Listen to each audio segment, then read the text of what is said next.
Everybody, welcome on in. This, for anyone watching in the future, is our writing critique stream. We already have our first person up on the screen. Up on the stream. Up on the screen. This is a great start to the VOD.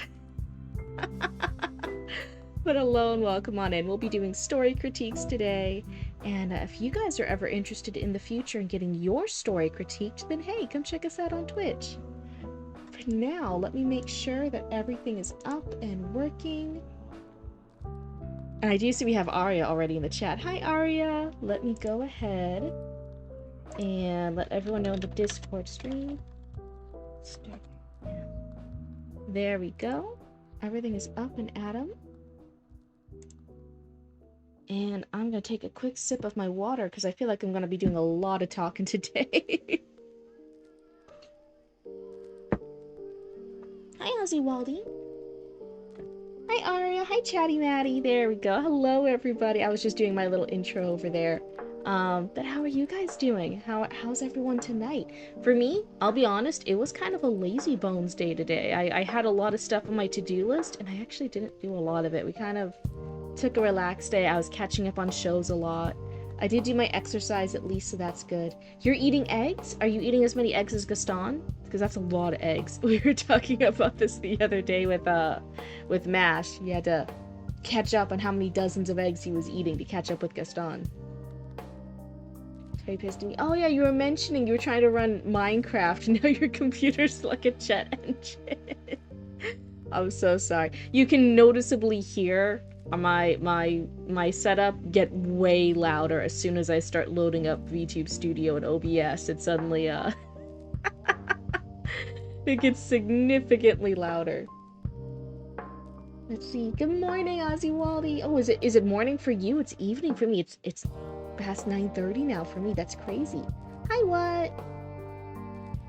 My first day back at uni is tomorrow. That's super exciting, Angelo. Do you have any fun classes? Anything fun? Or is it all like just getting a lot of the boring stuff out of the way? I tried when I was in college to, even if I had like a lot of like just gen ed stuff to do or a lot of just things to knock out of the park that I didn't want to do, at least have like one fun class this semester that I was excited by. But it just depends. Sometimes your schedule is what it is. Hi, Akuma. And I've got a mild chemical burn earlier. Oh no, I'm so sorry. I hope you get that treated. I hope you get that looked at. I hope everything's okay. Y'all Americans are too slow. You're not wrong. I know it was like the slash sarcasm there, but you're not wrong.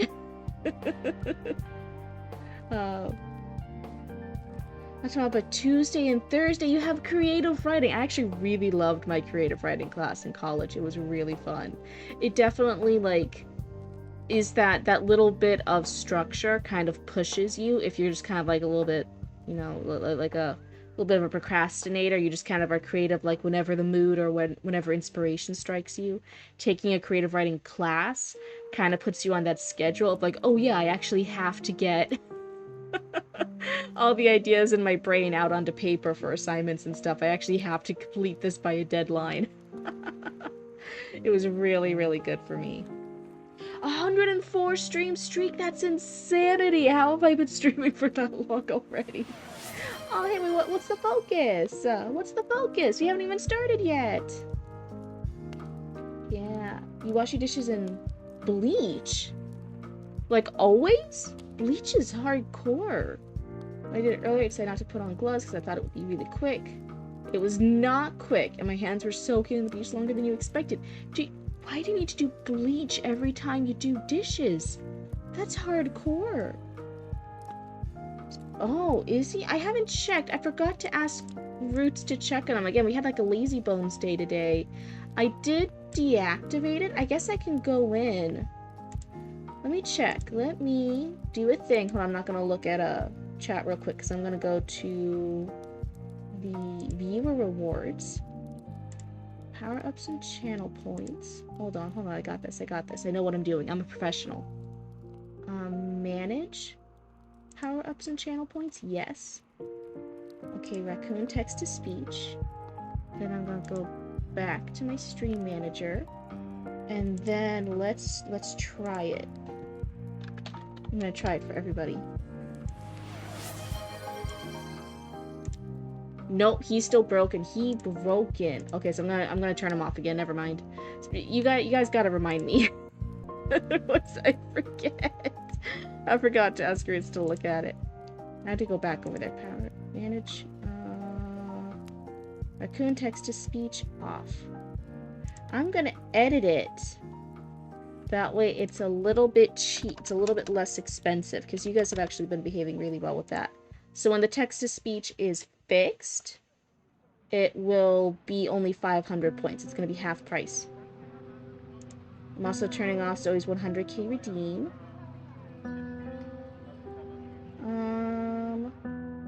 You know what? I think I'm going to lower the focus. You guys have been really good with the focus, too. I'm going to make that 500 points. That's on sale today. I'll edit. Let's see. Use per stream. I'll let you guys do 2 per stream. Save. Alright, I think that's some fun little fix-arounds. Little oopsie. I'm white again. See? This is what happens. There we go. There we go. The white lady? I don't know what you're talking about. All the ads are done. Nice. Why are you white now? I don't know what you guys are talking about. I looked down. I don't see any white lady. I think you guys are crazy. I think you guys are pulling my leg. Yeah.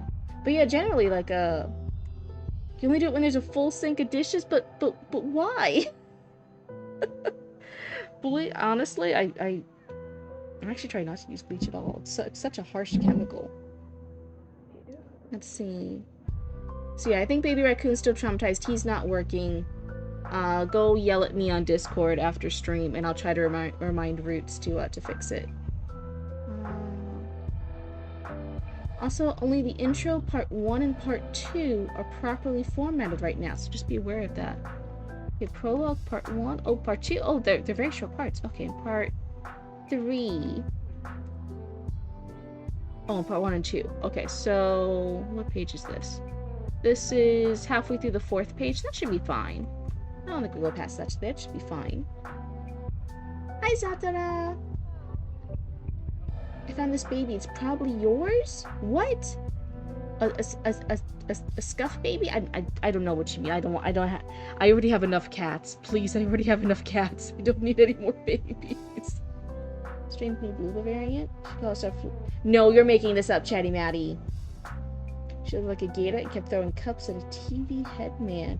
This is a reference I don't understand. Oh my goodness. Hi, Creative One. Alrighty. Everyone did a nice little stretch. So yeah, Baby Raccoon is still mute today. Actually, I'll do it in the Discord myself. I can go to 222. Not writing. Stream social media? Where should I do it? Suggestions? I'm gonna @Roots. @Roots. Yay! Fix the BTS tomorrow, please. There we go. That's my tech support ticket.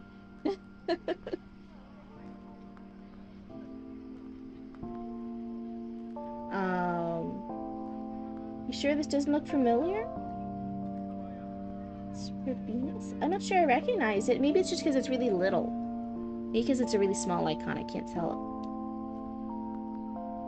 Alright, but today it changes color and personality? Oh, I definitely don't think I know this guy then. He's new to me. Hi, Heidenheart! This is the Queen's Corgi? Oh, Corgi butt? Oh my goodness. Let me take a look-see. Oh, by the way, hopefully, I'm slowly, I don't know if anyone's been paying attention to the X account, the Twitter account. I'm slowly getting more organized. Me and Roots were looking up social media scheduling thingamajigs, and we found something called Metricool. And I made an account with that, and I'm slowly connecting everything. So in the future, I might actually be like a proper person who uploads on social media consistently. I might have a little calendar. I'm gonna have an organizer. I'll be like legit. Let's see. There's more state, but no, there's not. I'm putting a cap on this. There can only be so many others. No, I'm putting a cap on it. Well, Florida bar? There's also a Stone of Colorado bar. No, there's none of these. There's not a Texas bar. A racist Mississippi bar? No, we're putting a cap here. We're putting a stop on it. There's not one of me. Yeah, I saw just an @ but I didn't see anything else in the post. It was just like a blank post that just had me. That just said @Cryptid Roots. And I'm like, huh, it's a blank post. Okay. I don't think I saw anything else, but I'm also not very good at Twitter, so maybe there was a full post and I just didn't see it. But to my eyeballs, it just looked like a blank post that said @Cryptid Roots. Ooh, of prologue, there's also kind of chapter 1. Okay. Okay, Oko. There we go. I can speak, I promise. Good luck, Oko. You go get all the work done. We're rooting for you. Oh, it was a post about a game I thought you would find funny. Ooh.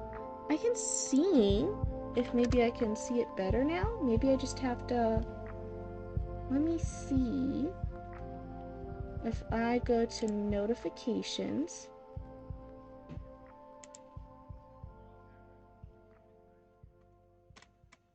Oh, maybe it was a thing. Maybe it was just my internet. Now it's loaded up. It says, I made a game where you literally have to find a needle in a haystack. The catch is there are 5 million pieces of hay and only one needle. Just give me a magnet. Just give me a match. I will either use a magnet to find the needle or I will burn the haystack down. Come on. There's a way to do this. Oh no. I'm looking at the little preview of it. I can see why you thought I would like this. This is dangerous. Oh no, I'm looking away from it right now. I can't. I should like this. There you go. I gave it a little heart, Aria. Yeah, I don't know. Maybe it was just something I was doing then. The first time it was just like a blank post, and now when I loaded it up again, now I could see it. So maybe it was just a me issue. But thank you for thinking of me. That's very nice. It makes me happy. Okay. So we have... I'm being productive today. We didn't even start with the weave screen. We have everything from Mr. Top Hat already set up. Thank you, Mr. Top Hat, for letting me yap for the first few minutes. Let me see everything that you wanted us to focus on for this submission. This submission is a short story, and the genre of it is religious horror. Ooh, that's gonna be interesting.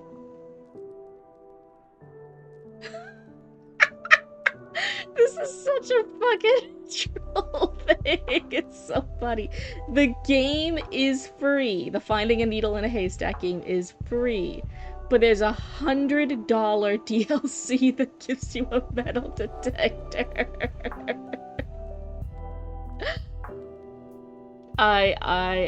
So that person, whoever came up with that idea, never make them mad. They're gonna have genius ways of getting revenge on people. That is top tier troll behavior, and I love it. Oh, you're excited about the critique? I'm super excited. Have you had a lot of critiques before? Sometimes we have kind of a variety. We have people who are fully published and have gotten critiques and peer-reviewed and editorial feedback and all the different levels. We've had some people who are new to critiques or new to live critiques. That's how you debate wins. That's right, you're not wrong. It's such a funny troll thing for that game. Oh man, I kind of want to fucking do it now. So this one is religious horror short story. The summary is a kid and his young men's group go into a cave for an activity. However, things turn south when one of the leaders dies and the entrance mysteriously disappears. Oh, it kind of reminds me of like rock climbing, or not rock climbing. Is it cave diving horror, when like sometimes a lot of that, like cave divers, like they go in through like this creepy little underwater cave thing, but then they try to turn back around and they can't, they get lost under there. It's so spooky. Oh my god. Anyway, the entrance mysteriously disappears. Who will make it out alive and who will succumb to the claustrophobic tomb? Oh. Let's see. Oh, you've gotten this kind of critiqued by friends. That's a really good start. Good start. I'm good. Had farm stuff to do. Yeah, Heinhardt's working hard. It is slightly inspired by Ted the Caver. Oh, I've heard of. Is it like Dave the Diver? Isn't that a game? I think I've heard of that. There's Dave the Diver and Ted the Caver. Is that the bit? The specific things you want the critique to focus on is formatting, pacing, and dialogue. So I will always give the caveat again. I will point out things when I notice them, but I'm not like a line copy edit or even formatting type of Cryptid. I can point out some general things, some like more easier stuff, and if I notice those things, I will say it. But don't take it as the highest form of editing in that regard. I'm not the most knowledgeable boob on that stuff. We co-own a rabbitry. Oh my fucking god, that's so cool. Oh, cool buddies. Oh, it's the first creepypasta ever made? Oh wow. I had no idea. What's the highest record you've gotten in a year for the rabbitry? For the rabbitry, is that for like the are they meat rabbits? Is it a pet rabbit breeding farm? Is it for meat? Is it for there's some rabbits that you actually like their hair, their fur is for yarn, for spinning. What type of rabbitry is it? Or is it very obvious? Or killer rabbits. That's right, Monty Python level, just killer rabbits. Alright, so formatting, whatever I happen to notice, I'll let it know. Pacing and dialogue. Okay, those are our big things we're going to focus on. Now we start the lo-fi. They're meat rabbits, but we are going to try and get furs as well. That's going to be so fucking cool. That's going to be so fucking cool. So this is a phobia. I'm going to say it wrong. My apologies. Cleithrophobia? Cleithrophobia? Is that how you say it? I was just wondering, was there a particular reason to center everything rather than doing everything to the left and tabbed for the first paragraph? You want to raise a farm of zombie beavers? Oh my god, wait, yeah, Heidenheart's persona is as a zombie, though. They're a zombie VTuber, and I'm like, oh my god, a zombie having a bunny farm? That's actually such a great mental image. I love it so much. It's just starting, so we've only done 13 so far. Oh, baby stages! That's so cute, though. It's not cute. I mean, I know they're also meat rabbits. It's also just farm and production and stuff. But it's like that's such a cool thing to do. The fear of being trapped.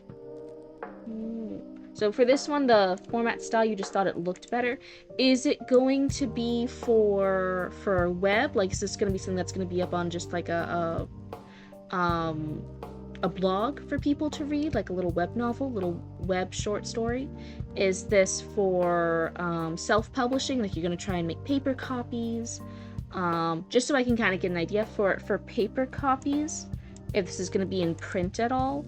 I sometimes, besides for stuff like maybe the titles, would recommend like, oh yeah, kind of left focus it rather than direct center it. But I do know sometimes people who do web novels do prefer it being centered. It's kind of a vibe. It's kind of like an aesthetic choice for things that's just online. It's just for Reddit. Okay, yeah, that's an online forum type thing. So I'm like, sometimes this is like a normal thing for online forums too. Just that's probably fine. I'm inspired to write this for Creepcast. Is it like a creepy pasta type writing thing? That sounds super cool. It's being in classified as being in enclosed spaces. Oh. So, first part here is the prologue. It's a very itty bitty part. It's only like a little part of the first page. Prologue. I don't really know how to start this because I'm not a writer. I'm only here to share my experience as recommended by my therapist. Hopefully I don't sound insane. So in order for you to understand the context, I will explain the events leading up to my experience, to put it lightly. Should be maybe italicized to kind of like do like the. It seems like you're trying to make it like the emphasis on experience, to put it lightly. I am a member of the Church of Jesus Christ of Latter-day Saints, also known as the Mormon Church. Should there be a comma here? I'm not sure. Potentially a comma here after Latter-day Saints, comma, also known as the Mormon Church. May or may not be. Don't take my word for it. I'm not going to preach to you about what we believe.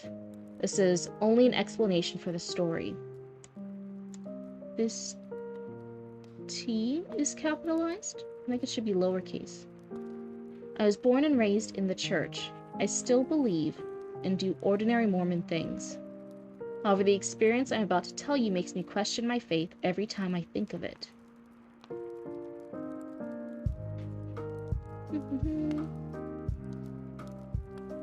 Saints is plural. I wasn't... Did I say apostrophe when I meant comma? I'm so sorry if I said the wrong word. I meant like a comma, as in I am a member of the Church of Jesus Christ of Latter-day Saints, comma, I'm so sorry if I said apostrophe before, also known as the Mormon Church. I didn't mean to say apostrophe, I meant to say like a comma. So it's not about whether or not it's plural or not, it's about like, hey, there's a breath here before also known as the Mormon Church. So 30 to 40 minutes, all right. So turn off only office, it's still the same though. Okay, no problem. You said comma. Okay. I wanted to make sure, because sometimes I do say the wrong thing. Sometimes I even forget like hyphen, and I'll just say like, oh yeah, the line thingy. I'm not always the best with the technical words for stuff, so yeah, I think it should have comma there. And then this, the little like quote this, it's after a comma, so it shouldn't be capitalized. It can be a lowercase t rather than a capital T. It's just some like, again, I'm not like the best copy editor, but if I happen to know stuff.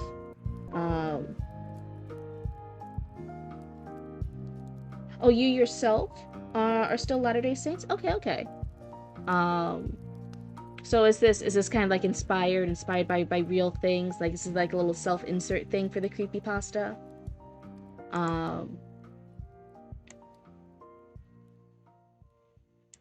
So here, the latter part of the prologue, it's this last 2 sentences. It's talking about, I still believe, right? But then the next sentence right after this says, oh, it makes me question my faith. So it's kind of these 2 different vibes back to back that kind of are contradicting each other a little bit, of like, oh, my faith is shook. Oh no, my faith is perfectly fine and I still believe. So maybe if the vibe is setting this up to be a little spooky, that something so horrible happened, something so weird and terrifying happened, maybe just keep the, oh, it makes me question my faith every time I think about it, rather than the, oh yeah, I'm still a firm believer, because those are... It's inspired by an actual trip you took. Oh wow. So I would consider rewording these last 2 sentences just to make it more emphasis on the fact of like, oh yeah, this was so spooky. It made this character question their faith, rather than this kind of wishy-washy, kind of unclear message to the readers. Anyway, that's the prologue, but otherwise not too much. It feels very much like what you're intending for, that Reddit story, that creepypasta, somebody talking to an audience on like a forum, such as Reddit. So otherwise, I think this is doing what it's intending to do. And I feel like the voice is pretty good of that forum story poster. I feel like it's in the vibe. It's in that voice of what you're going for. So I think this part's pretty good. Now we're gonna go for part 1.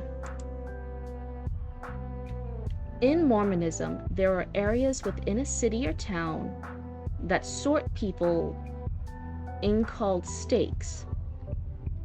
Oh, did I read that funny? There are areas within a city or town that sort people in called stakes. I think this part can maybe be rephrased slightly for clarity, just to make it be a little bit more smoother.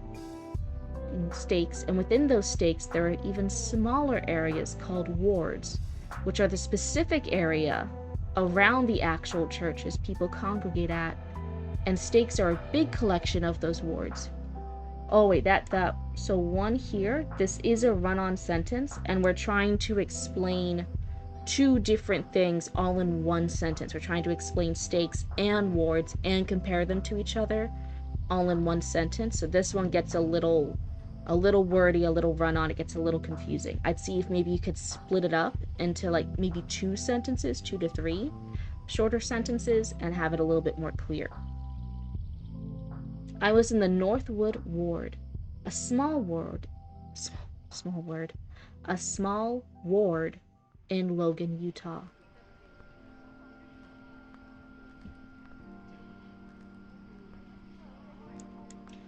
Here, for when you're explaining what wards and stakes are, it makes sense to use the words a little bit more because you're explaining what they are. Here, I was in the Northwood Ward. I'm like, that makes sense. But then ward is used again right after, a small ward in Logan, Utah. So I'm almost wondering if maybe we could replace this second ward with something different, like a small section, a small area, a small town, something else to replace the word so we're not repeating that word too often. Oh, okay, wait, they're gonna be right back. Oopsie. For that, let's take a look-see here. Am I behind on anything in the chat? No, we had Ozzy Waldy. And there's Mr. T Hat, but otherwise, let me take a sippy real quick then.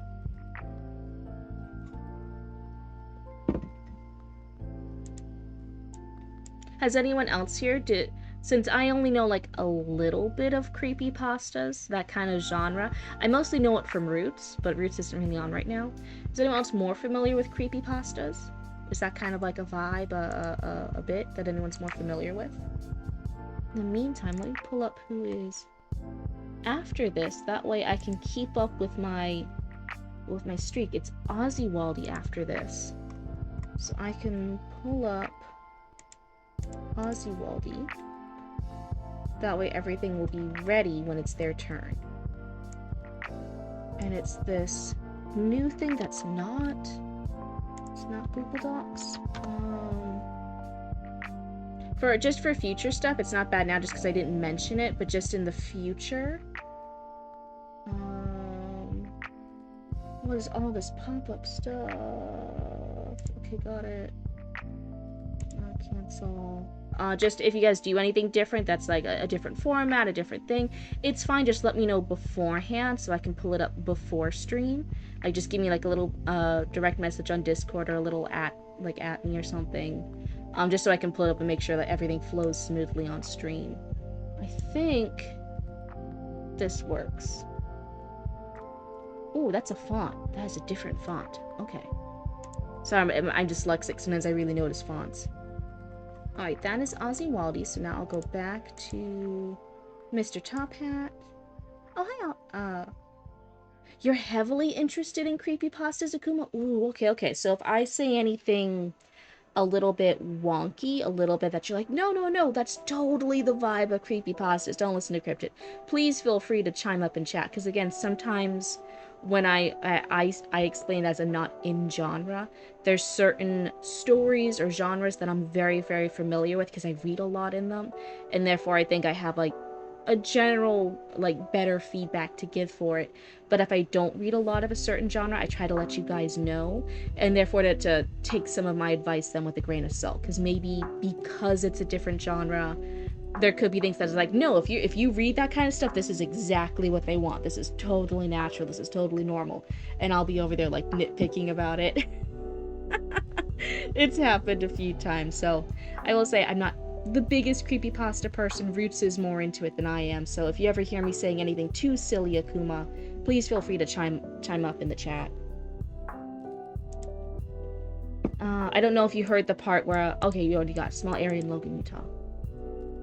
There weren't many young people in the ward. We had newlyweds and nearly deads, is what people within the ward called it. Again, we're using ward twice in the same sentence. So maybe rephrase it just again to get the second one out. Here, I'm wondering if this part we had little quotation mark, newlyweds and nearly deads, and quotation marks to kind of show this is like a saying that the people in the church are telling people. The since is capitalized. I'm not sure if you want it to be. And since there weren't many people with kids, or if they had kids, they were either adults or infants and toddlers. We didn't have a ton of kids my age. Oh wait, this sentence is wonky. I'll rephrase this one. This story takes place around 2019, when I was around 16 years old, and it was also around the time our church stopped doing Boy Scouts and made their own program called Young Men's. Young Men's existed before then, but it was mainly for learning about the gospel and whatnot. Now it was also used to go on trips and do more fun things. So here, if you just want to like make a little note, because I think you can like do notes and stuff on the side, I would rephrase this one, because it kind of goes a little bit off on tangents here. With the commas, it's kind of misusing the commas a bit. And since there weren't many people with kids, and then this one should be like a parentheses, or if they had kids, then there's a comma. I don't know why the comma's here. They were either adults or infants and toddlers. I would do like an end quotation, or end quotation, and parentheses here. We didn't have a ton of kids my age. It's just a little bit like miswordy. It's a little rambly here with the kids and the descriptions. Oh, is this a quote creative one? I'm not quite sure what the reference is. So I would rephrase this to maybe get rid of the messy middle of it. Just to clarify, like, oh yeah, there weren't a ton of kids my age, right? Let's see, so this one. And then this one, again, we have I believe it's a run-on sentence, where it's kind of 2 or 3 sentences in one. Oh, it's the YMCA song. Oh. It's been a while. It's been a hot minute since I heard that. So this one, if you want to have a note here, this is a run-on sentence. It could be split up into possibly 3 sentences. One day, we decided to go to a local cave by our city. Well, one of the adults in our group suggested this because he was a part of a search and rescue team and went around helping people who were lost. Since the program was new at the time and parents thought it was dangerous, not very many people came to the activity. It was only me, a lanky and skinny kid with scruffy brown hair that grew way too fast. My best friend Adam, a tall beefy dude with shorter brown hair who was the same age as me, my cousin Walter, a short stubby kid with blonde hair who was 14 and a rebel, and a young man named Wyatt, a small, quiet, and sweet 12-year-old kid with longer brown hair that went to his shoulders, who was scared of his own shadow. So this one, almost this whole paragraph right here is one run-on sentence. So I think this is a consistent thing to keep an eye out for. See, if you want to, you can actually highlight how long your sentences are. Like, just keep highlighting it until you come across to a period rather than a comma. And then you can kind of see visually, like, oh, this sentence got really, really long. It kind of got away from me a little bit, right? So here you're naming everyone in the group, and you're describing them all in one sentence. And it just gets a little too long. It gets a little too wordy. A lot of these descriptions could actually be their own sentences. Yeah. So it's okay. It's a very common struggle. I see it. You were not the first person in this critique group to struggle with commas and run-on sentences, and you will most assuredly not be the last. It happens to everybody. But yeah, one of the little cheats for it, if you're looking at your own stuff later to try and catch it, is to just highlight. Like, see, this one I can see, like, oh yeah, it's just this long. I'm not too worried about it being run on.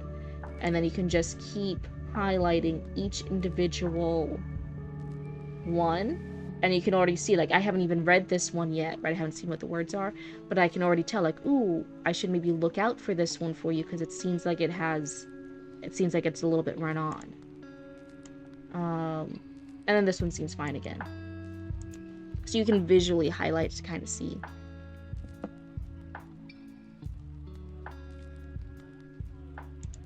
Let's see, where was it? So we have all the kids. It's our narrator, Adam, Walter, and Wyatt. Oh, and the narrator actually knows most of them. Adam's the best friend, and Walter's the cousin, and then Wyatt's kind of the rebel. This meant that our already small young men's group was even smaller. There were only 2 adults coming with us, Brother Mitchell, a tall and fit dude with a buzz who was the search and rescue guy I talked about earlier, and Brother Murray, there we go, a pudgy middle-aged man with a bald spot on his head that looked like you could use it as a stencil, who also worked for a computer company. If I knew what would happen during this activity, I would have never gone to that or any other ones again. Let's see. So for paragraphs, we're always looking at like the topic, what it's and the time and place. If you change time, if you change topic, if you change locations. Oh, hey, thanks so much for the follow. I hope you like hanging out with the Cryptid cult. If you change characters, point of view, anything like that, if you change anything of these major themes, it should be its own separate paragraph. So here, I'm looking at it because most of this paragraph is talking and describing the adults. It's talking about Mitchell and Murray, the adults of this group, and what they're doing and what they look like. And then randomly, the last sentence is changing it back to like present day, looking back on this stuff with hindsight and saying, oh, if I knew what would have happened, I wouldn't have gone. So it's changing who the focus is, and it's also technically changing the time. I think this should be a different paragraph. It's a standalone, own little paragraph. Again, I'm not always the best at that. Take it with a grain of salt, but that's what my gut wants to say. 2 days before we went to the cave, I started to get a bad gut feeling. Hey, speaking of gut feelings. I didn't know why, but I felt like I shouldn't go. When I went to talk to my dad about it, he told me that everything will be okay. When I went, I think it's past. I'll feel like it. Oh, thanks. I don't know what to do with compliments. No, gonna be normal. But hey, welcome on in. And like I say, you guys in chat can also ask questions, give feedback, give advice. The only rule is you just gotta be nice about it, right? We all want to help each other and point out anything that we can see in order to help people become better storytellers. Because everyone, including me, can become a better storyteller, right? I'm never saying this from like a higher place of like, oh, I'm a blue cryptid, I'm the ultimate storyteller, I know better than you guys. No, right? It's just sometimes you need another pair of eyeballs to see your shit. And Lord knows I've gotten to be a better storyteller because I've had people read my shit and give advice and critique. Also tends to put more emphasis on things if you make them their own paragraph. It's true. So it makes that thought stronger. One of the things I've noticed a lot, it's like a trend, I've seen this with several writers, I've seen it a lot, is people wanting to emphasize their prose so much, actually, that they'll make nearly every sentence its own paragraph, because they're like, all of my sentences are so cool and badass and important, and I wrote all this cool prose, so like every single sentence should be a paragraph. It's not just like 1 or 2 people. I notice it a lot. It's been an interesting trend. I wonder if it's with the increase in web novels, which because of the format, it's kind of like read on your phone screens a lot, so that a short sentence can visually look like a paragraph. If there's been that increase in sentence paragraph usage. I don't know if I'm explaining that right. Sometimes the hardest part is getting others to read when you are learning. I'd also argue that we're always learning. Even the super cool famous authors who have like 100 bajillion books on a book section, like they have their own section in a bookstore somewhere because they're just such a famous writer and stuff. They have like 100 bajillion books that they've published. Remember, they're able to do that because one, they got really consistent with writing. They started having a full-time routine. They were writing a lot. It became their full-time career when you have that many books published. And then two, they found editors and critique partners and writing buddies that like got it, that they like clicked with really well. A lot of like authors who churn out a lot of books, they'll eventually find specific editors that they like working with, and they'll keep working with that specific editor. They won't work with any other ones anymore. To the point where some people even notice if you like a writer for like a long time and their books keep getting better and better and better, each book they write is really good, and then suddenly suddenly the books drop off, suddenly the books get worse, right? You're like, oh, like the story isn't as good, the writing isn't as good, this feels like totally different. What happened? One, they might have gone through a divorce, or two, they changed editors, like their editor retired or their editor quit or something. They have a new editor and it's not the same. Let's see. So I might add a part about phones and them having no signal. Ooh, okay. I, for example, normally make my chapters 3,000 to 5,000 words. I'm often told to make a scene accessible to new readers.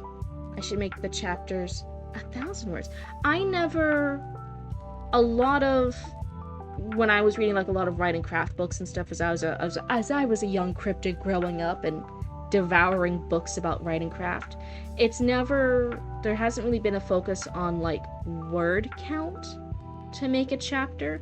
Some chapters are itty bitty. That's just what happened. That's what the scene is. That's what the characters did. It's over and done. It's an itty bitty chapter. It just is.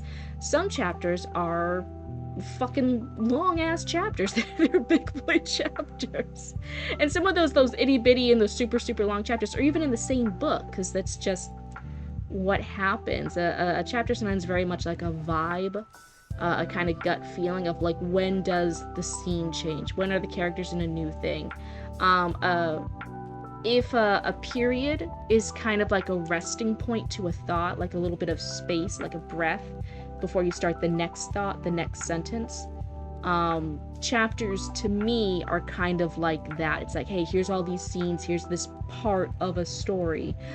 Okay, take a breath, and now here's the next sentence, here's the next scene, here's the next part of a story.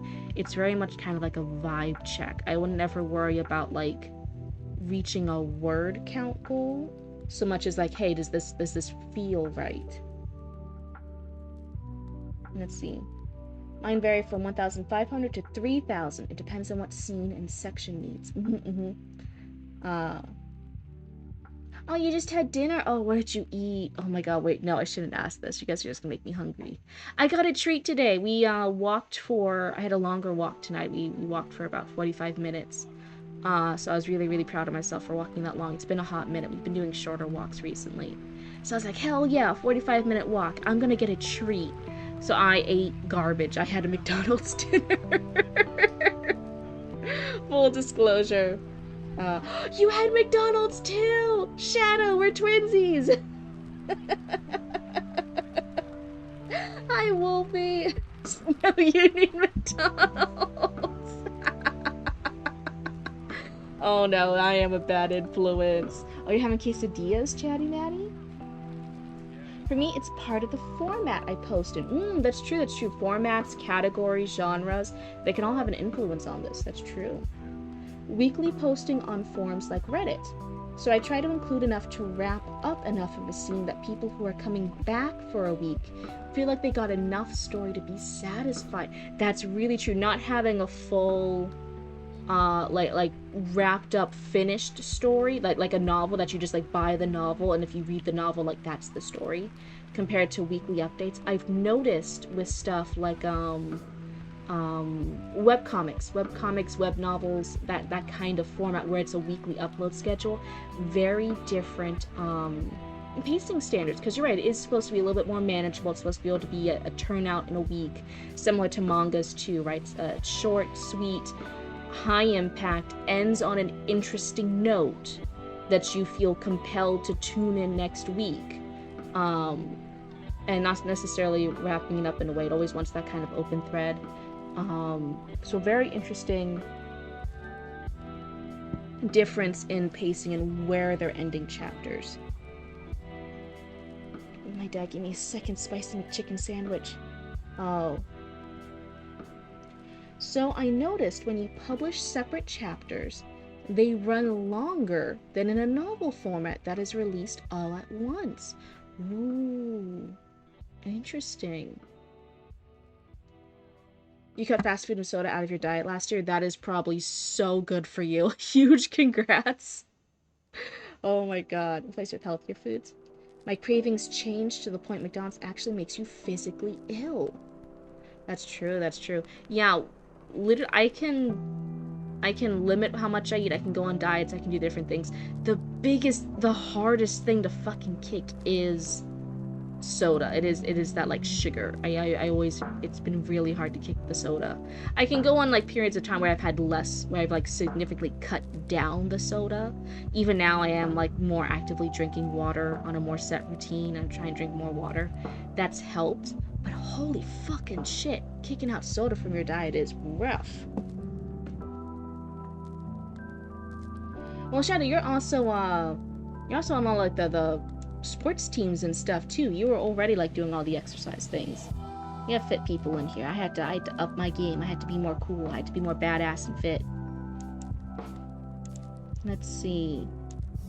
Oh, we were almost on the last paragraph here. I ended on such a wonky point, one paragraph before the end of part 1. Okay. I never would have gone to that or any others again. 2 days before we went to the cave, I started to get a bad gut feeling. I didn't know why, but I felt like I shouldn't go. When I went to talk to my dad about it, he told me that everything will be okay. This one, again, I'm not a copy editor, I'm not a line editor. I wonder if it should be everything would be okay, to keep it with everything being in spoken past tense. But I'm not 100% sure, so double check me on it, don't take my word for it. But my gut feeling is that like, oh, everything would be okay. That it was just social anxiety talking, and that I needed to go out and be with nature. To get out and be with nature? Maybe. I trusted my parents, so I just chalked it up to nerves of going inside a cave for the first time. I should have listened to my gut.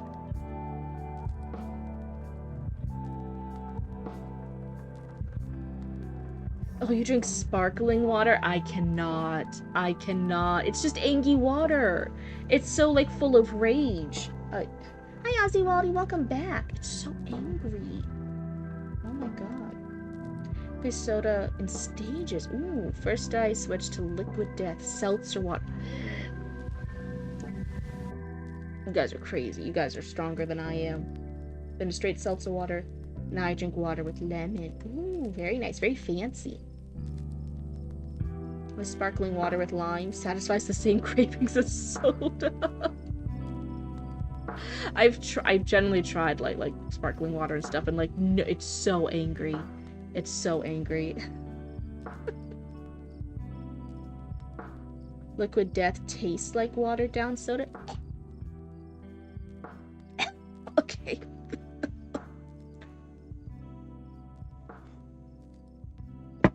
Anyway, at least I'm being good now. I am drinking water now.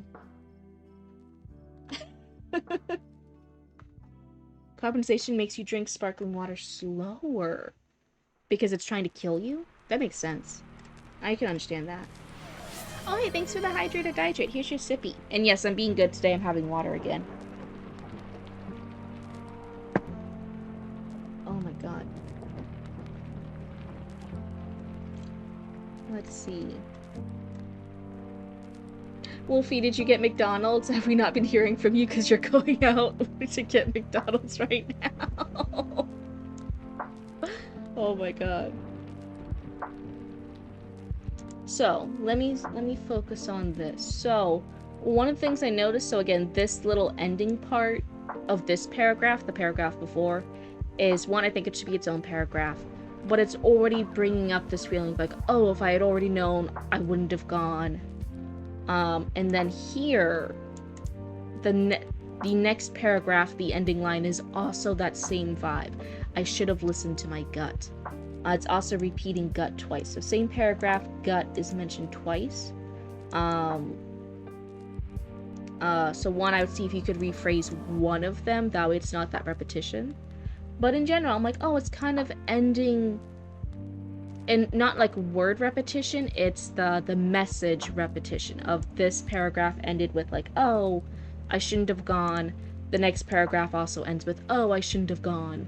So it's that message repetition. And I don't want you to focus too hard on that, because if you just keep repeating, oh, it was so spooky, oh, it was so bad, oh, I shouldn't have gone, over and over again before you show the spooky bad thing that you shouldn't have gone on, it starts to sound forced rather than authentic. You know, it's like a slight tonal shift. So I think just choosing one of them, and it's kind of up to you as a writer, whichever one you feel is like a stronger message, a stronger vibe to end on.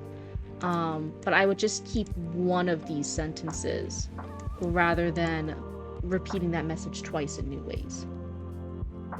What's everyone's favorite pizza? Oh, I want Domino's now, or a new pizza place in your town. I love pepperoni bacon so much, with like a garlic crust. And people who've been on here in a while will be like, Cryptid, wait a second, aren't you allergic to garlic and onions, like the little vampire creature you are in real life? And I'll be like, yeah, but the allergic reaction is tasty. It's so yummy. Why? That's your favorite pizza too? Stop copying me. Get out of my walls. Oh. I feel like I got better as I went on. I will change that though. It's all good. Sometimes genuinely, yeah, like you as a writer do get better, like you pick up on stuff you're doing, and the later half of your work or the later half of a chapter is so much stronger than the first half. But then you had to go through with those new eyes and be like, oh yeah, I was struggling with this thing in the beginning. Let me tidy that up. 5 or more meat? It's just so much. It's just so much if you have that many toppings. Oh, yours lactose intolerant. I'm so sorry, baby. Most people like the flavor of their foods they are allergic to. It's such a cruel twist of fate, isn't it? To love something and be like, actually, that's poison to you, and only you specifically. So horrible. One of the things now, I'm much better at it now, but please remember, I'm also a professional seamstress now. Mama Cryptid was a seamstress with me growing up, and she was making like a lot of my clothes when I was a little kid. I do a lot of embroidery. Our business, Cryptid Roots, is patches and embroidery work. Please understand, for most of my life, I had a phobia of needles. I was terrified of needles. I was terrified of getting poked with a needle. Scared, one of the scariest. I like break up into like goosebumps and a sweat at the idea of getting stabbed with a needle. And if you've never done 2-minute hobby or crafts with needles and stuff, eventually, guess the fuck what? You're gonna poke yourself with a fucking needle. It just happens.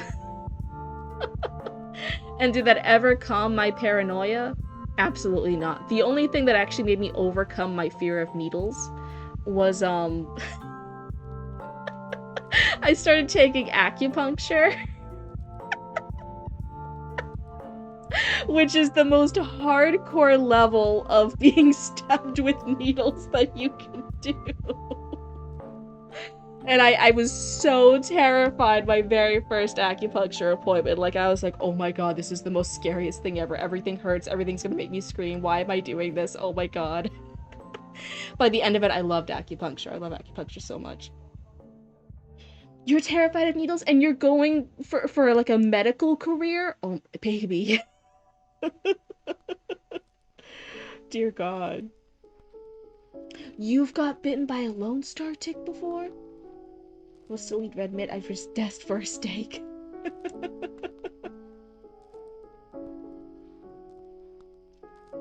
my god.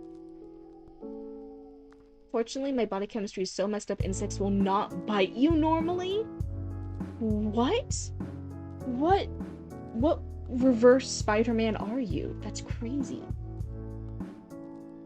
It's dry needling. I don't know that one. That sounds terrifying. You like donating your blood? For a lot of the times, I actually can't donate blood because I was like so low on iron because of the endometriosis and stuff. But now that my iron's gotten better over the last few years, I can donate blood sometimes. And then I've also have been able to donate plasma. I was able to donate plasma once. That was exciting. That was a good, cool thing to do. Oh, BRB? Oh, wait, no. I don't know when you're coming back. Okay. You have too much iron? So insects that bite you die. You are the insect repellent. I love it. Guy, one of the characters says all I am is lactose intolerant. Oh no. It's cute. It's been two. I think I read like the first book or two of Percy Jackson, but it's been so long. Please remember, I'm a baby hag now. I'm in my 30s. I'm a baby hag. Your blood pressure is too wonky, Zatada? The doctors wonder how I'm not dead. You keep fighting off the Grim Reaper. 1, 2. That's how you do it. That's how you live.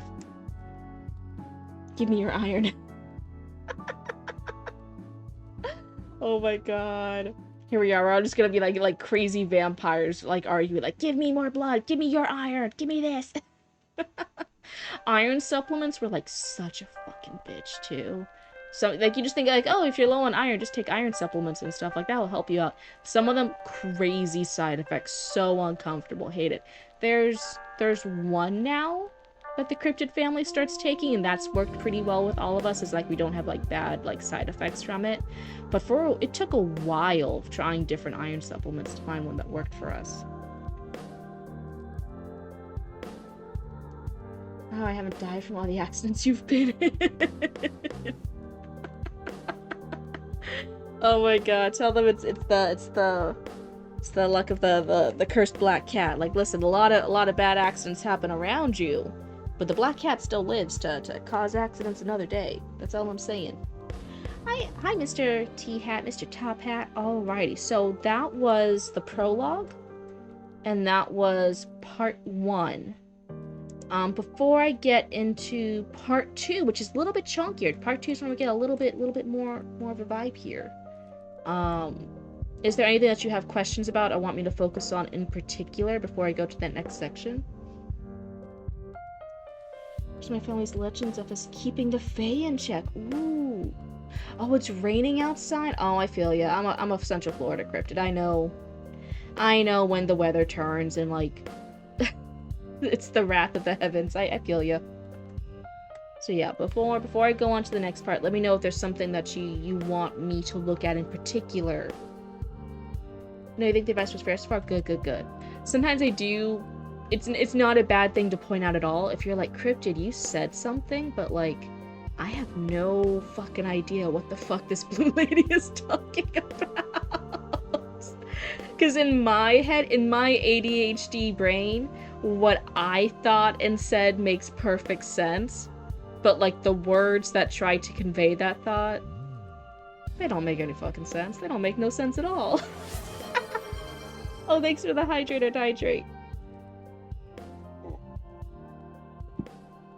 There's your sippy. Everyone make sure you're also drinking water, being healthy, being all comfy and cozy with a nice drink. But yeah, it's never a bad idea if I say something. It's never bad or wrong. I'm not gonna call you out if I'm like trying to give advice and you're like, hey, can you go back and clarify? Like, what the fuck are you talking about, blue lady? Almost crushed it up in a welding accident? 1, I am so glad you're alive. I'm so glad you're okay and with us still today. Oh, hey, thanks so much for the sub. But 2, you have to understand that sounds like an old-timey cartoon type of death accident. Like right up there with like, oh, like you're a cartoon character and you're walking down the sidewalk and then like a piano falls from an upper story and almost crushes you. Like, just please understand it's that kind of vibe of like, what? What did you say? The base plate on the base of a 10-foot metal beam I was welding, and it tipped over on top of you and your work partner. The laser table behind me saved your life. That's crazy. In one, holy fuck! Why didn't anyone secure that 10-foot pole? That's insane. That's insanity. You still cringe at the second draft of your own story, but not fully sure how to change it yet. Well, one, it's totally fine if you need space from it. I'll pull it up now. Let me see the docs. I think I had the little Last Ballerinas recently. So like this, I show this example for you guys sometimes. This was a story I did in my creative writing class back in college, which has been a hot minute for this baby hag. And one, I hope you guys notice, if you guys see like mean little comments over here on the side, this is my own comments to my own writing, and I'm okay with this type of comments to myself. I will never say this type of shit to you guys, because I'm a little blue blonde you're into now. We do not have that connection. I'm not going to be saying mean shit to you guys. That's not cool.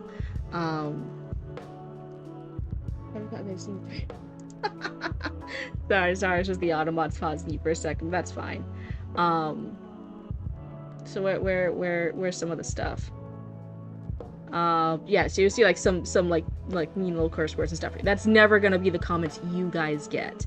But this, after a few years, I'm looking back on like little short stories from my creative writing class, and with that distance, with that time, you can look back on it with fresh eyes and notice stuff and be like, oh yeah, this sentence structure is wonky. Oh yeah, I did do this weird thing with how I was having characters talk in the same paragraph. Oh yeah, this doesn't make logical sense. Could I explain this better for people? Let's see. Well, where the calmest I've ever seen a man with his crotch on fire. Had to do some things. All good, High and Heart. One, I don't want you to ever say sorry for stepping back and taking care of stuff. Please. I feel like that's a lot of things with like mods and other people who help with the community like this. People always say like sorry if they're not like glued to the screen and catch everything. And one, Hide and Heart over here is a fucking badass and does so much stuff for us here. And never say sorry. You come over here and you just say like, Cryptid, deal with it. I'm not saying sorry for shit, Cryptid. I had stuff to do. I'm back when I want to be back. I don't want you saying sorry to me. You do so much here. So the second draft thing was you being bad at prose. I have the line, in the sovereignty of silence, she create. Oh, and says she creates, which honestly gives the scene more weight than it should have. Oh, so you were maybe leaning a bit into like, not quite full-on purple prose, but that idea of like, oh, I want all my prose, all my writing to sound fancy, to sound poetic, to sound cool and important. Like you're saying, giving weight to a scene. When like it could just be more like, oh yeah, sometimes I can just say it in this normal way. It wasn't super important at all. That's a totally normal thing to go through and struggle with. Oh, you had your hair caught on fire one time? Oh my god, you guys all crazy. You reread your first book you published already. Yes, it's just one of those things. Like, I always, when I'm doing, like, notes and stuff like this, I talk about, like, past me and future me. Of, like, oh, why did past me write this? Past me, why didn't you notice this? And then as I'm doing something like this, like a shitty rough draft, right? I show you guys this, too, to show a shitty rough draft sometimes, on how to do things. I'll sometimes write things. I've genuinely done this in some outlines where I'm like, I don't know how they do this. That's for future me to figure out. Good luck, bitch. And I'll write in my little edit comments afterwards, like, curse you, fast me. Like, why did you do this? It's just one of those things. Let's stand 6 feet back helping another welder, and a spark flew and caught your shirt on fire. Oh my god, that's terrifying. And you turn around and start patting yourself out. Don't you have to wear particular fiber content for welding because of that fire hazard? Oh Oh, back to the screen. Oops, sorry. Yeah, we should go back to this. There we go. Let me get everything situated again so we can see it all okay. I think that's good. My book got another chapter literally because Fee exists.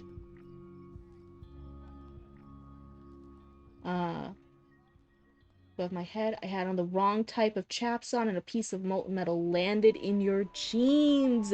That's so scary. That's so terrifying. But also, it's really good to know those kind of, those skills. Someone was so nice the other day saying that I like, learned a trade because I got my degree in, costuming and sewing. That I'm a seamstress and stuff. And I'm like, oh yeah, I forget that that's like a trade. I know a trade. Thank you so much for the hydrate or dihydrate and complaint. Here's your sippy.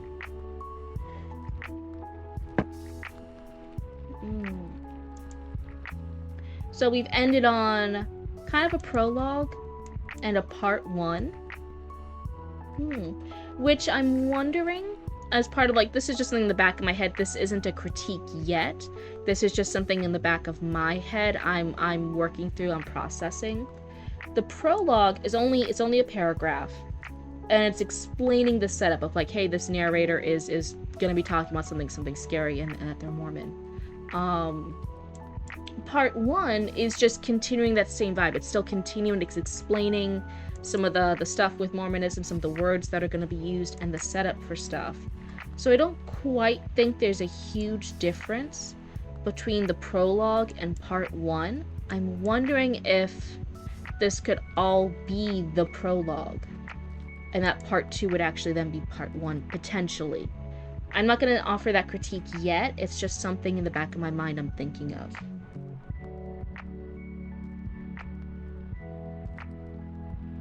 Let's see. So combine them? I'm wondering if this should all just be the prologue. But don't take my word for it yet. Don't do the change yet. It's just something I'm thinking of in the back of my brain. I would never gone to that or any other ones again. Part 2. The day of the trip, the dread was almost overwhelming. I tried not thinking about it by watching some YouTube on my phone. It helped a little bit. Watching some YouTube on my phone. I think that's technically correct. Technically correct. Why does it sound clunky to me? I'm not sure. It helped a little bit, but I was still nervous about it. My dad eventually drove me to the church to meet up with the other young men, and when all of them came, we checked our supplies. Granola bars, flashlights, beef jerky, emergency rope, etc. When we began the drive to the cave, the last time I'd ever be with them again outside of that cave. So again, we have the cave and the cave repeated twice in the same sentence again. And let's see. And yeah, I think this is another example of the run-on sentence. Technically correct. Listen, I have been very upfront that I will give you guys, to the best of my ability, feedback and critique and advice with anything I happen to notice. But also that you guys are a little silly for listening to me. Why listen to a random bloob on your screen? What's brought you all here? I don't understand. Okay, Ari has an idea about that YouTube comment. Okay, so one, the T for YouTube should be capitalized. Oh, good point. Good catch. And then maybe saying YouTube videos instead of just watching YouTube. Let's try it. I'm going to try saying it that way. I tried not thinking about it by watching some YouTube videos on my phone. That does, to me, and I will say it could also be a bias. It might not be technically right or wrong either way. But to my ears, I think I do like YouTube videos better. Watching some YouTube videos on my phone. Heading out for a side quest? Ooh, that's exciting, Zatara. Come back from my backup spot, but if I'm not here on time, no need to wait up. Oh, okay, Zatara. And hey, we're always looking for it, and we'll just have you as a main slot another night. No problems, no worries. It always helps to get feedback. Writing for a friend who would read my chapters kept me writing. Aww. If real life had not gone to hell, I would have even more chapters, even if I only have one fan. Right now, you have up to 31 chapters up one. That's a huge accomplishment. You should be so proud of yourself for having done all that work and gotten that up and set up. That's a huge endeavor. You should be looking back on that with so much pride. That's a great amount. Sorry for the pause. I was taking a sippy. Need to stay hydrated. But no, that's a huge amount of work to do. And I definitely feel like the reason this kind of started was, one, I got better as a storyteller because I got critique and feedback from a lot of people. And I really appreciate when you find someone who treats critique and feedback seriously and is genuinely looking through stuff and trying to point out things and explaining them to the best of their abilities. You improve leaps and bounds so much when people can point out stuff that you're doing.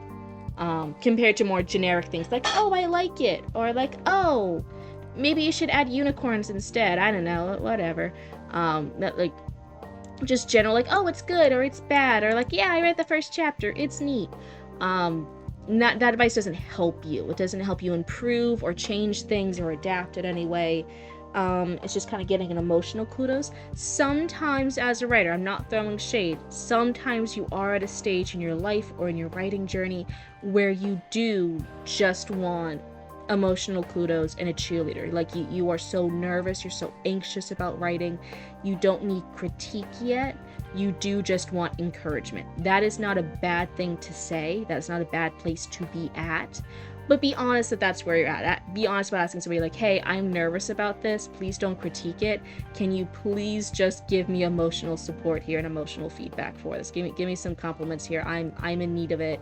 I need to refill my tank here. Give me some good comments here about that this is a good thing. Just be upfront about that, because sometimes people are at that stage, which is a totally normal stage to be at. They need emotional feedback. They need that cheerleader. But then they'll go to a critique place and they'll say they're ready for critique, and then they get critique, which is pointing out things we need to work on. It's pointing out flaws, it's pointing out issues, it's pointing out things to be improved on, and they were not ready for critique. They needed the cheerleader still. They weren't at that level yet. And I feel so bad. It's probably ruined so many writers' journeys before they really took off. So just be honest with where you're at emotionally. But yeah, I've improved so much in my own storytelling with critiques, and I wanted to, after 2020, when everything kind of went to hell in a handbasket, everything's kind of very socially distanced, everything's kind of wonky, there was that want and that desire, right, for like connection again. So when I started streaming and like hanging out here with you guys with my writing a shitty rough draft live, right, I was like, yeah, here, it doesn't hurt you at all, write a shitty rough draft, it's good, here, I'll do it. And people were asking for feedback and stuff. I was like, oh, this is like what I had before in real life. This is getting critique. This is getting feedback. So I really like that we can have this space and kind of do that. You have someone that's your emotional cheerleader, Hide and Heart. They're reading your other story, not the current one. And I let them because I have you and another who's giving me the nitty gritty. Yeah. It's a good thing to have that network. I'm so happy you have a full support system. That's really... Hi, Aarons! When you have horns, I was expecting judgment. What, you think my horns are mean?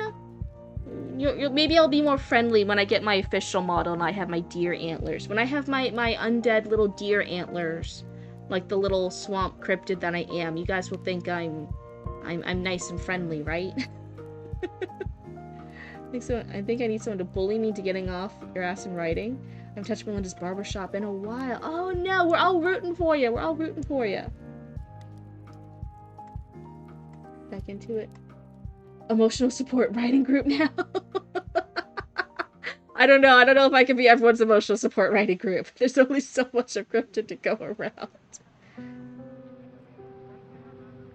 Sometimes you have to realize that the wording you use in your everyday life does not work in writing. That's an interesting thing.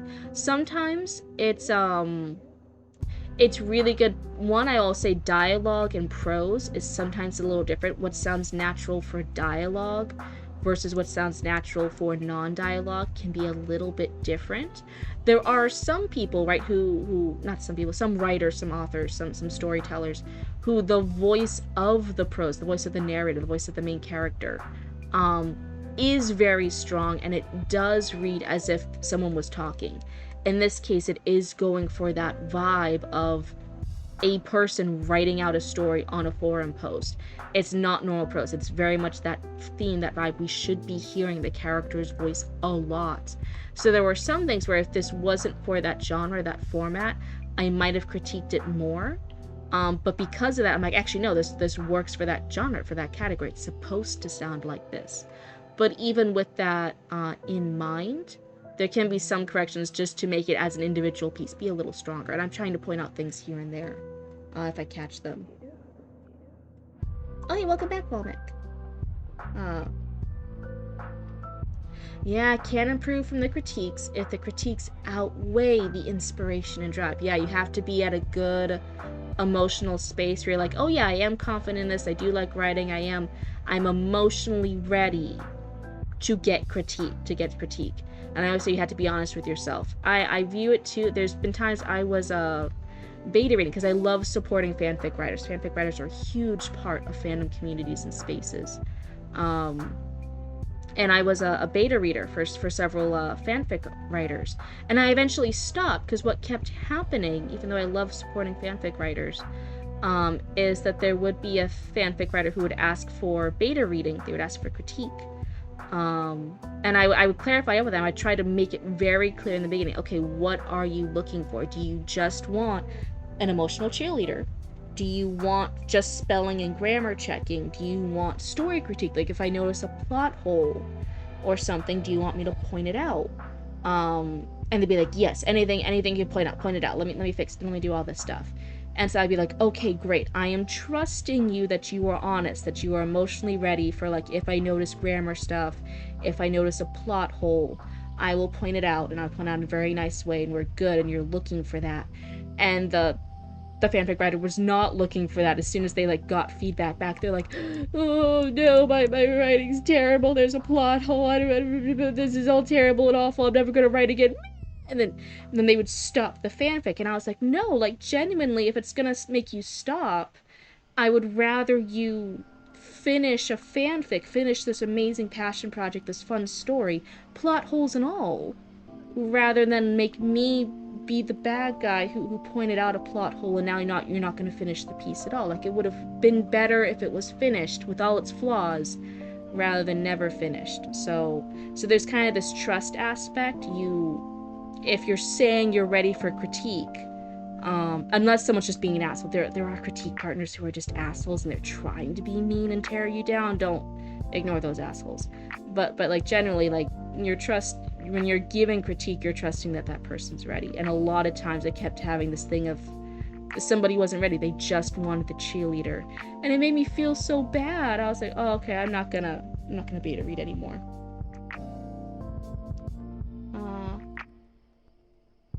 Yeah. Oh, Twilight, you were watching Twilight, it's so bad. Oh no. Got a knife. Oh no, Maddie and Aaron are fighting. Oh no. On what person you write in, like point of view, has some weaknesses that you need to address like that as well. Like, my main character is flawed, but if I write him how he thinks from his own perspective, people misunderstand what is actually going on. So I need to include alternative perspectives. I think it depends. One, you can't always write to make sure that everyone 100% understands you, because there's always going to be someone who doesn't understand. Just point blank, period. Well, how you critique matters. That's true. Yeah. You never want to be an asshole. You never want to say anything mean. You never want to put anything derogatory. You never want to be like a jerk face about it. So like, if someone's like that, I would just throw the critique out the window. Like forget all that noise. Gonna shower with a raccoon? Oh, take good care of them. Make sure they don't melt. Alright, so that even if I do get offended, it's worth it to allow my story to reach its full potential. That's a good frame of reference for it.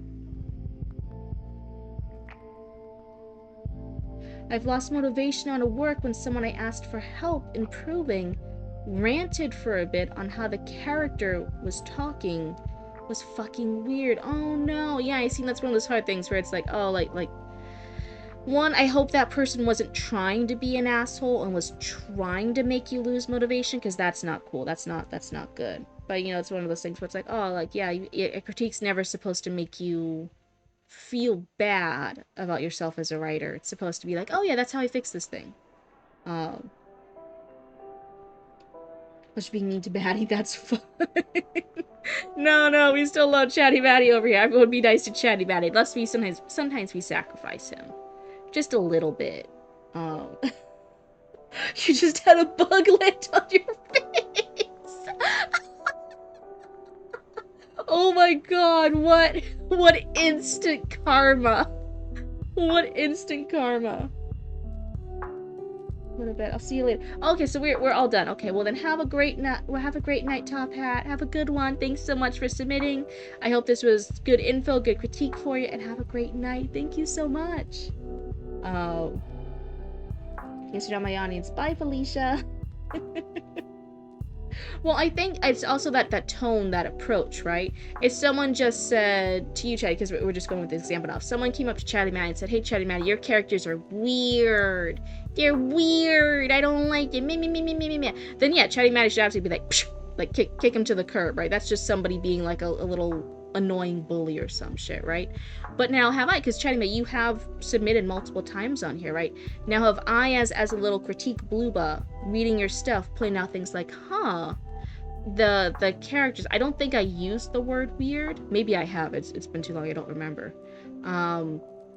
How I said, like, oh, if Barry is this age, if she's a young adult, if she has a career, if she has a job, if she is educated, she's done her trade school, she's done this, she's been in multiple relationships before, she's in a society where these relations are normal, it's weird that she's acting this way, as if she's 12, as if she's 9, as if she's very, very young and she hasn't gone out into the world before. These two things, what has happened to her in the text and how she is acting in the text aren't correlating. They're not matching up. And for that, I would say, like, oh, that's not me being like, Chatty Matty, that's not me being a bully. That's me pointing out and logically explaining why I, as a reader or a critique person, am seeing this issue. I think if you can point something out and back it up and explain it, and explain why it might be an issue, I think that's a fair critique. Just curious, is there Cryptid Roots fanfic? There has been Cryptid Roots fanfic. Thank you so much. We have had 2 official Cryptid Roots fanfics. They were submitted by, I think they both were submitted by Author Relic. I think if you go onto the Discord, let me see, on Discord, there is a fan work section. And there's some like little jokey bits here. We've had official fan art be submitted, and I believe we also have the links to the fanfics that were posted throughout it. I believe they're still saved there. I'd have to double check. Let me see. I'm gonna try and scroll through it. But we even like read them on stream and like had the live reactions to it and stuff. It's been so fun. I was so honored and blessed. I was like, holy shit, I've made it. There is nothing higher than this. There's nothing further. It was so amazing. It was really heartwarming to have that. Oh, how do you submit for this? Oh, thanks so much for asking. If you go to the Discord, and I can also do an explanation. Discord. There is a section called, we just double check the Discord's rules. There's not a lot of them. It's stuff like be nice and don't be banned and stuff, right? It's not anything too crazy. There is a section called story submissions. It will take you to a link to a Google Doc, and you'll just fill out the Google Doc. There's a few rules like no generative AI stories, and no sexy, spicy smut scenes. Not that we're hating on anyone who writes that stuff. Lord knows I read a lot of that in my own spare time. But it's just really embarrassing for me to read sex scenes out loud to you guys. I just can't do it. This toggle does not have enough blush function for that. So I don't read smut out loud to you guys. So if your story does have smut and you want to submit it, we just ask that you censor it out. You can either make a separate document that just has that smut sex scenes deleted, or you can black it out. That way it doesn't show up onto the YouTube VODs later, and YouTube won't get mad at me. It's just whatever works for you. Oh yeah, Cryptid's Oshi Mark. I was wondering, so Zoe, you have more experience with this because you're more familiar with idol culture than I am. I see a lot of other VTubers, they have the cool line of emojis that's their Oshi marks. And I was wondering, because the joke is that I'm a bluba, right? Because it's the booba, but they're blue. So it's two bloobas. I was wondering, would it make sense to have like two blue hearts? For like two bloobas, like two blue hearts and a raccoon face or something for you guys. I'm not quite sure. I was trying to think what would be some cool symbols for Oshi marks. I don't think it's an invalid criticism for someone to say this character feels odd to me. Obviously, it's not the most useful critique. Yeah, I would say that. I'm like, oh, it's not super useful because you're not saying why they're odd. But at least in a lot of other mediums, those are important critiques to get. Someone who playtests your game and just thinks the controls feel weird is important feedback, even if they have no reason why they get that feeling. And that is a good thing to say of like feedback at every stage is important. That would say, like what you're talking about with gaming, I'd say that's player beta testing type feedback at that level.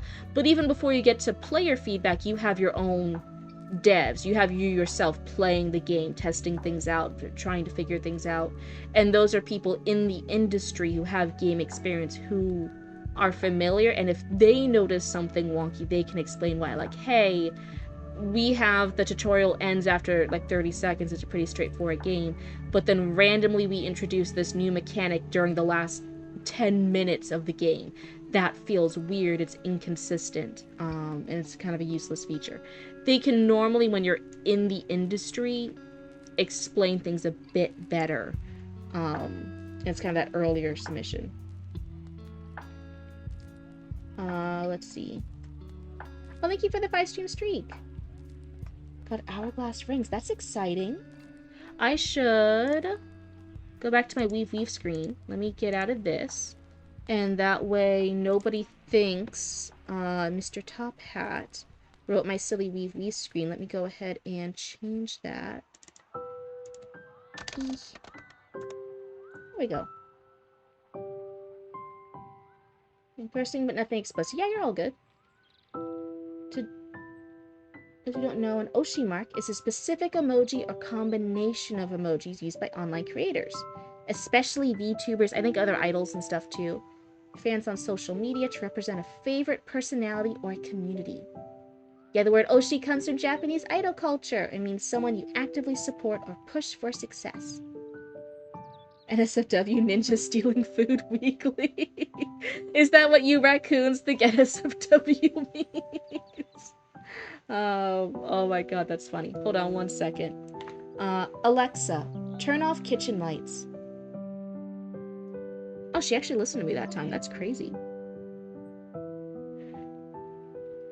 So yeah, I was wondering if like for Oshi marks, because so many other cool people have it. I was like, oh, I want to be like a cool person. I want to have a cool Oshi mark.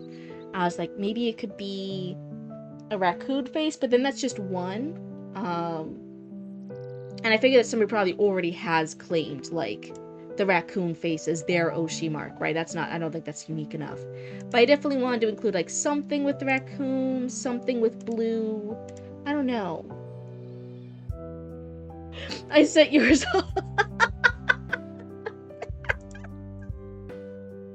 I'm so sorry, Heidenheart. Thank you for putting up with me. Oh my god. Oh, Azimati, are you nervous? I don't want you to be nervous. But here, yes, it was loading up okay. Let me... Top Hat, I can now go ahead and delete their submission, so I'll do that. Ozzy Waldy, let's go ahead and read yours. I already have it up. I need to put your amazing, lovely author name up in the upper right-hand corner so everyone knows who wrote this. Story by Ozzy Waldy. Give me 1 second just while I adjust it. That way everyone can see the full username. I think you guys can see that, right?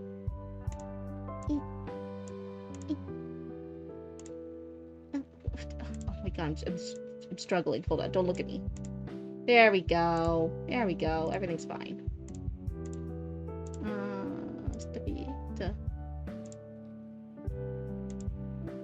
Anyway, that's fine. That's fine. That's fine. I got this. I got this. Oh, hey, thanks so much for the raid. Oh, you know Written by Liv. They've raided us just a few times. Yes, hello, hello. Welcome on in, raiders. Welcome, raiders. Oh, I misspelled that. I'm dyslexic. Hello, welcome on in. This is very different from the previous iteration. Ooh, that's going to be exciting. Hello, welcome on in. No, they're Cryptid friends, Zoe. Cryptid friends. Cryptid friends. But hello, welcome on in, everybody. Did you guys have a fun stream? Were you guys doing anything cool? Not fire. Hello and welcome. You guys actually came in at the perfect time. We were about to start our second story critique. The writer, you guys can always see if you're confused or you don't know who it is. It's up here in the upper right hand section. This is by Mr. Ozzy Waldy in our chat right now. And yeah, super exciting. No poll this time for you to almost accidentally ruin. Not this time. Though Zoe's been pushing for it. Zoe's already trying to become a millionaire with the Roots coins. No, everyone. Ozzy Waddy, all good. Shake off the stress. No one's gonna be mean. No one's gonna be bully. If anyone's mean, we'll kick him out of here. But hello and welcome, everybody. You guys come with Written by Liv. I know you guys are all wonderful and amazing chatters, too.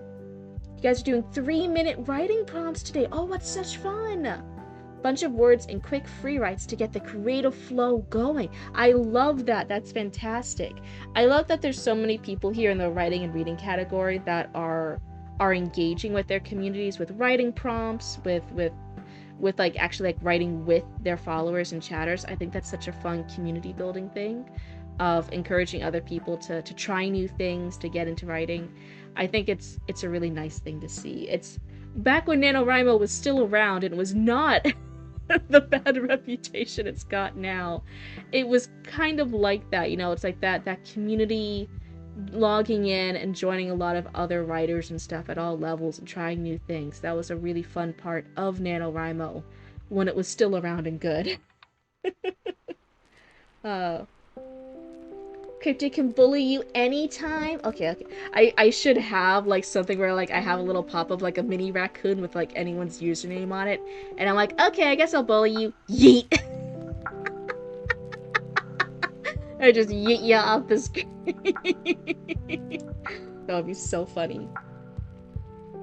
Well, she marked a blue heart, raccoon, and a pencil. Oh, that could be really cute for the writing aspect of it. That could be really cute. Despite its reputation for being a hobby where you sit in a room alone with a pen and paper, writing is actually so much better with other people. I couldn't have put it better, Liv. That's fantastic. But hello and welcome in, everybody. Like I said, this is a writing critique section, so we have Mr. Ozzy Waldy here. I'm just yapping for a minute, but after that, we are actually going to do a critique. And the cool thing about this is that, yes, you guys in chat can also ask questions and give feedback and give critique. The only rule is you just gotta be nice about it. We all want to become better storytellers together. And in order to do that, we do need critique, we do need feedback, but we don't need assholes, right? Everyone here, I know you guys are all wonderful and nice, and I'm expecting you guys all to continue being wonderful and nice. That's all. Otherwise, oh my god, wait, I think I have the spooky toggle still, right? Do I have the... Hold on. Do I have the spooky toggle? Yeah, see, otherwise I'll be spooky like this. I'll be like, who's being mean in chat? Who's being mean? Who needs to be yeeted? Who needs to be yeeted? Is it you, baby raccoon? Is it you? Oh my god. And I think it's... Let me turn it off. There we go. What? What happened? I still look a little spooky there, right? Why did my eyeballs go away? What's happening? Just tech issues. This is what happens when I try to be cool with my model. I just break it. That's the white. Why are my eyes still funny? Is it you, baby raccoon? Suddenly a normal woman. White hair model. I can't tell before if I ever change. I'm so behind on chat now. Oh no. Sending a ping in Discord. Oh, is it something important? Did I miss something? Oh, thank you for writing it down. Yeah, I think that'll be cute. I really like that idea, Zoe. I do have to give it to you. What did I do? What? I hope it was good, Young Retro. Meeting with Olaf. Question about submissions. When submitting a story outline, are there any formats that are expected? Can it be a whiteboard type website or a PDF with a special visual layout, a Google Draw link, or is it better to stick with just a basic text document? If you don't want it to be pre-approved beforehand, just a general Google Doc is best. If it is better and easier for you to have like one of those other formats, you can still submit it. Just message me beforehand so I can pull it up and check that it's going to load up okay. Sometimes it's a little hard when it's like day of and I'm pulling things up and I'm like, oh, it's a different document. I hope it will pull up, but I don't know. How is this going to work? I just like checking it beforehand to make sure everything loads properly. Yeah, my eyeballs are see-through. I don't know how to fix it. It's just my model being wonky. So maybe I'll just stay over here. You have other avos loaded? Nope, just this guy. Just this one. I'm just a blooba. The base, the white lady that you guys sometimes notice, that's just the base model for the Sawika. This is a customizable model. It's just the base. Cryptid white lady had my horns. Layered avatars is crazy. No, it's just the customizable model. It's just the Sawika that I'm pulling out, and then this is me. And then I just had the spooky eyes as a toggle, and now it broke. That broke. I can do this. Then I look extra creepy. I'm just keeping the eyes. I don't know what happened. I broke it. Sent me a picture. I'm scared to see. Oh, and she's all like dead-eyed and stuff too. It's so spooky. So spooky. White women are the true cryptids. The most feared cryptids. Maybe restart? Oh, it's gonna do so many things. I'll just look like this. Yeah, Ozzy Waldy, I know you weren't already nervous. Aren't you fine getting critiqued by a spooky looking cryptid? Oh my god. Blooba had to become the Spookba? I actually really like that. Okay, I was kind of like putting a stop to a lot of the alternate Bloobas before, but I do actually like the Spookba. Is that gonna be my spooky variant? I like that. So, I'm focused. I'm focused. This is by Ozzy Waldy. This is a novel. It is a courtroom drama with realistic and Ace Attorney's absurdity. Okay, I think I do remember this. I do remember you submitting this before. Okay, got it. Okay. And the summary is a struggling law student must save his father who was framed. Oh, that's interesting. I remember one of the previous formats was the main character had been framed, but in this one it's father who was framed. Convicted by an untouchable prosecutor, the law student has 5 years to build up experience to overturn the death penalty. Oh, a time limit? There's all this different stuff. That's interesting. No Texas book. I need the auntie certificate of approval for this. Well, one, you don't need anything, right? You just need your own approval. So it doesn't even matter. At the end of the day, I always say this is free advice given. For anyone here who's new here, yes, this is just a free little critique. You guys don't pay anything. There's not any requirements. It's just a fun little critique group where you can show up and get critiques and get that feedback if that's at the place where you're at, where you want someone to seriously look at your stuff and give critique. That's what this is all about. But at the end of the day, sometimes people get your work, what you're going for, and sometimes people don't. I will give the best critique I can with what I think your vision is going for, with what you're telling me and explaining it as, and what I'm kind of picking up. If anything works, and you're like, oh yeah, that is something that works, that is an improvement, then take it. That's something that's usable. If there's something where you're like, no, this person isn't getting it, that critique doesn't work, this isn't going to benefit my story in any way, then hey, it was free advice. You are free to throw it in the dumpster. I never want you guys to worry about my or anyone else's opinions enough that you'll tear yourself apart to do it and tear apart your story to do it. You have to kind of think of it as with a critical eye, right? is this advice helpful? Is this valid critique that's usable? Get night mode on? All good. Do you used to read other people's work? I normally use Google Docs.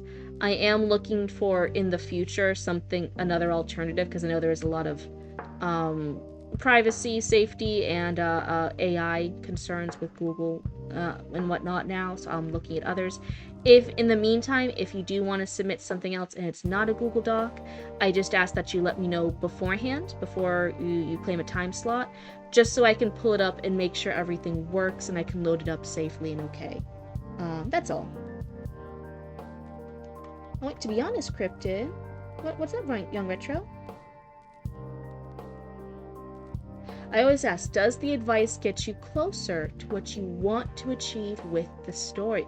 Ooh, that's a really good way of framing it, Liv. That's a really good way. Liv has a great way with words. For a critique of my work when it has a bit of sharpness, because if I don't get the swift butt kick I want to improve.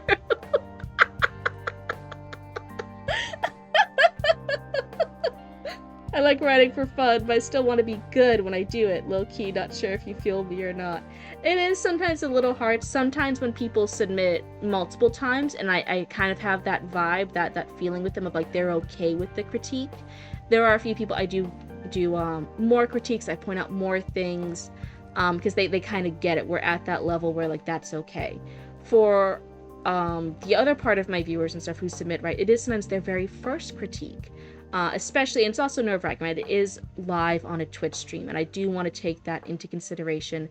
I never want to tear things apart, and it is sometimes some people are very nervous, they're anxious, it is live, it is sometimes their first critique, and so that's why there's normally the limit of like, oh, it's like 1 or 2 pieces of critique.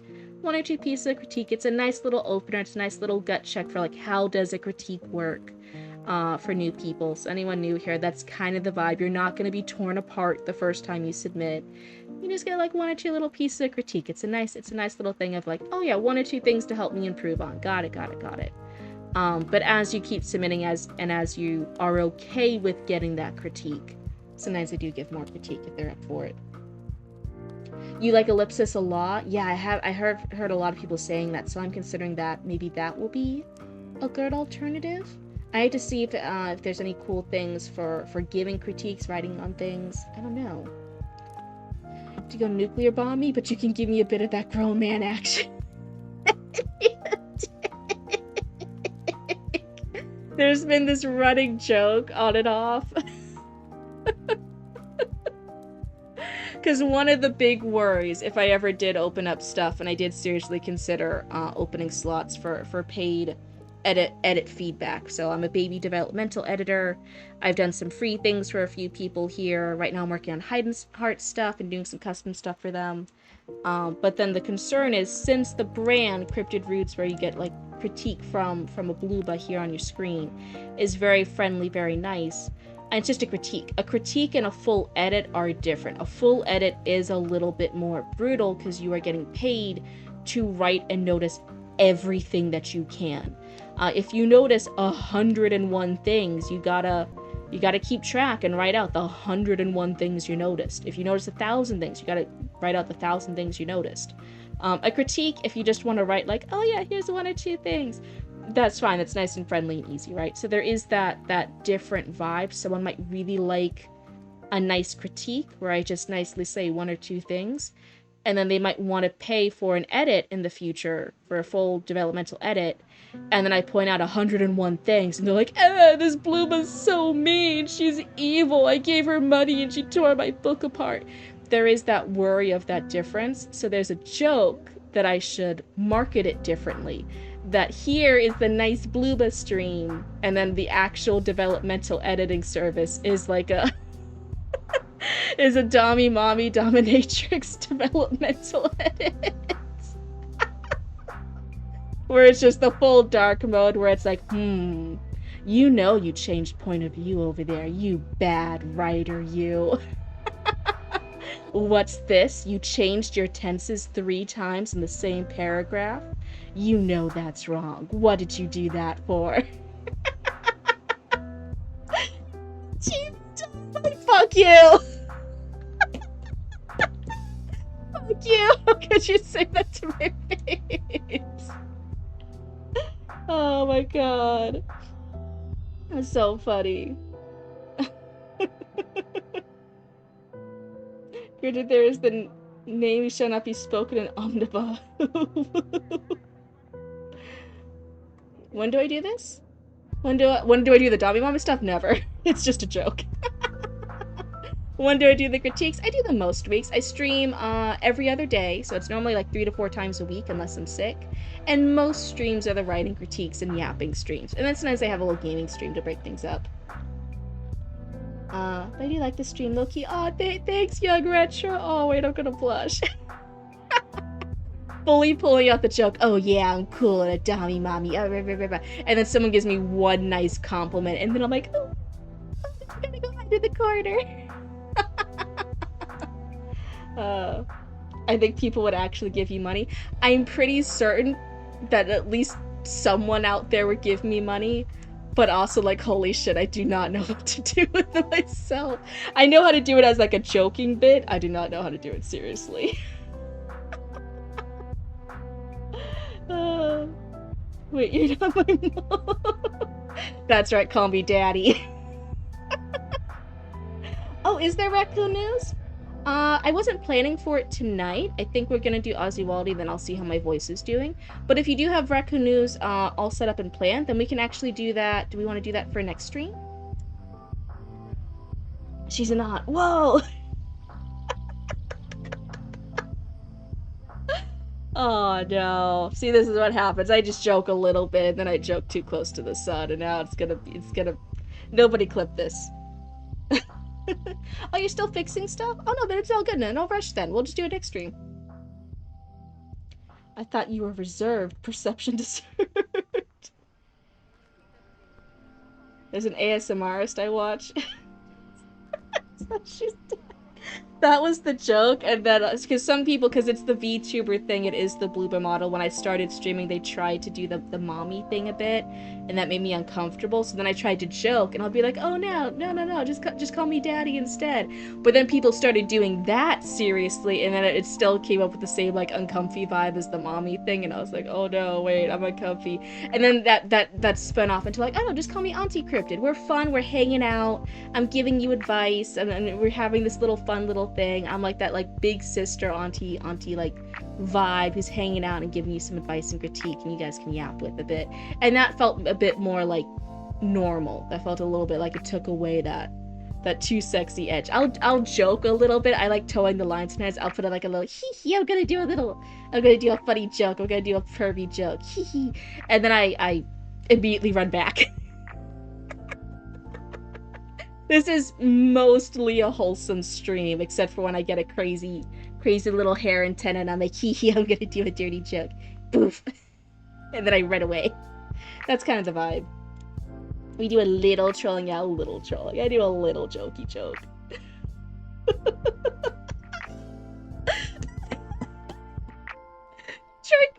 Try calling the hubby daddy once and only once, and they both went ew. Ew. That's how I feel about it too.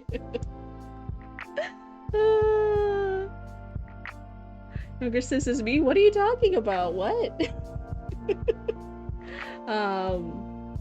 What was I saying? But no, I had an ex at one point who tried doing the this is horrible when you actually have in real life siblings. Please remember, Roots is my in real life sibling. I'm Cryptid. My in real life younger sibling and business partner is Roots. I had an ex at one point who wanted to do the brother sister thing, and I was like, no, never. And he was like, please, and I'm like, never.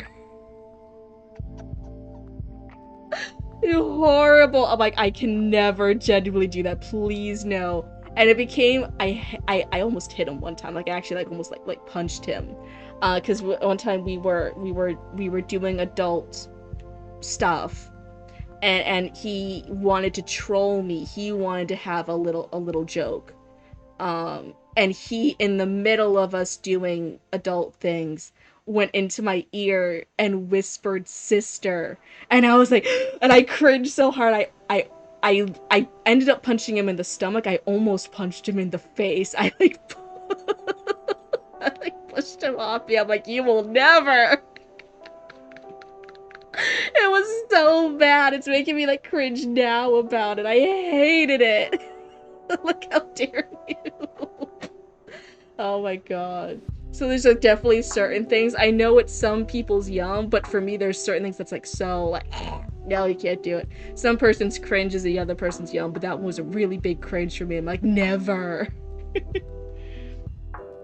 Sorry, I tried to make it better by just saying adult stuff. I wasn't trying to be too graphic.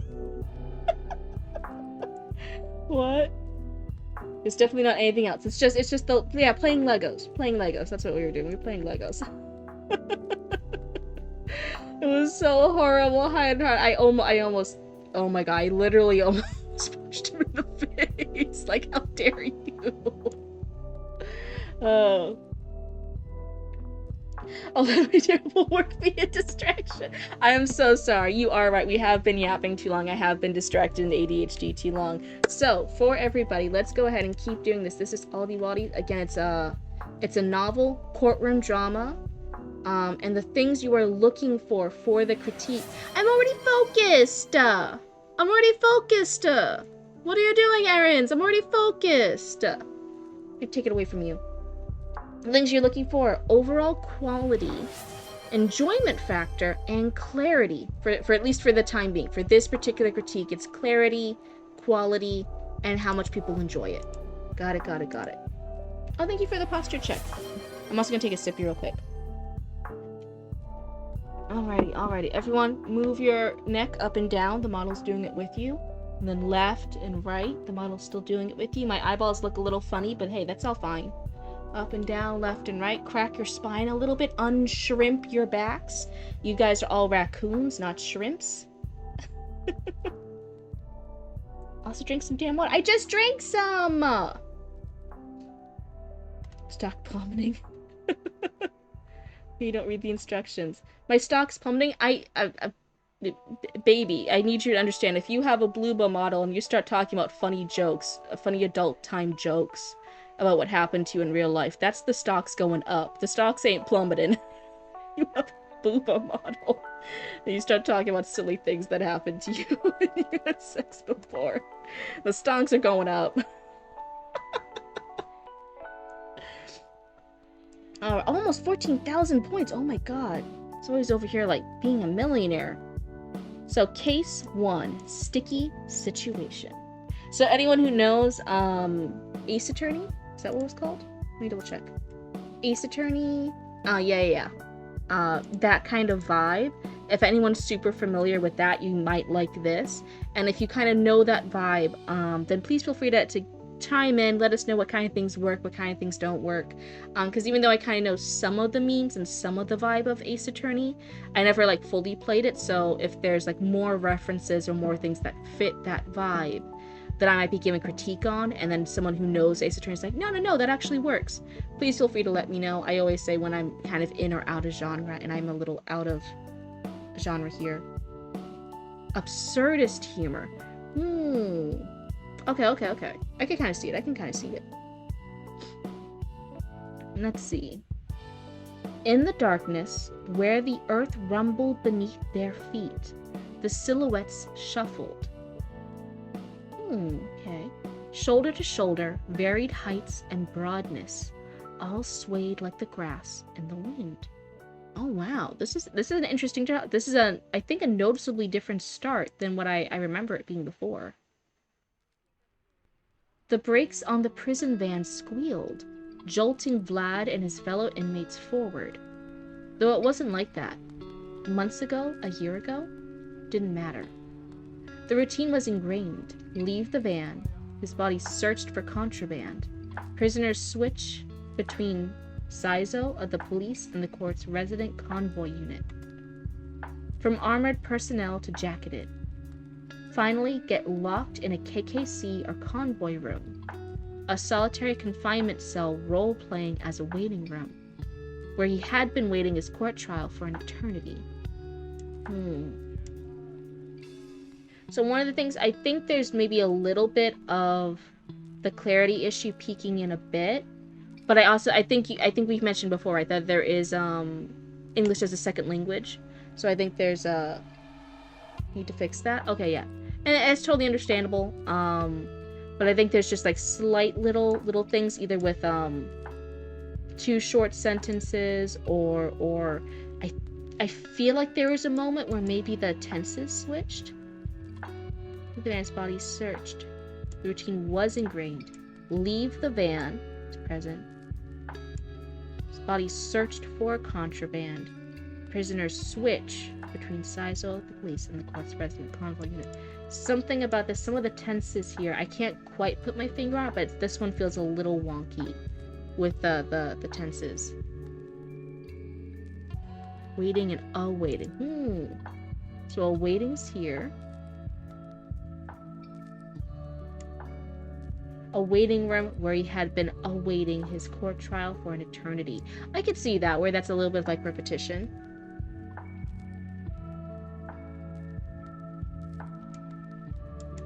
Leave the van. Yeah, did I say something different? Oh, I'm so sorry if I said something different. Yeah, I do see it's leave the van. The routine was ingrained. Leave the van. His body searched for contraband. Prisoners switch between Sizo, the police, and the court's resident convoy unit. Yeah, there's something here where I feel like it's a little clunky, it's a little off. I'm not the best, for anyone who's new here, again, there's developmental editors, which is more of what I've studied and what I've got a little certificate in, and I'm researching. And then there's also line and copy editors, which are people who fix sentence level and then grammar level fixes. They're really knowledgeable about that stuff. And I'm not the best cryptid at that. That is not what I research. Grammar sometimes even scares me a little bit. I think copy editors are the scariest monsters that there could possibly be, and I fear and respect them. So you think the leave the van... The routine was ingrained. Exit the van. Body search for contraband. Prisoners switch between Sizo of the police and the court's resident convoy unit. I still say it feels a little off to me, and I think there might be a tense issue or something here that I'm not maybe the best at explaining, but there is something here. I'll double check it. He's waiting his court trial for an eternity. The prison van, known as the I'm gonna say this wrong, I'm so sorry. Avstazak, turned right behind the looming court's facade. Pravda City Court engraved in its golden plate. So this is interesting. Is the point of view now outside the van? Here, I think it was inside the van. It's kind of like maybe Vlad's point, like over the shoulder point of view, looking at inside the van, his thoughts. Now we're outside the van. On the roof, at the edge of the triangular apex, was a tableau vivant of the Greek goddess Themis. I'm not sure if I'm saying her name right.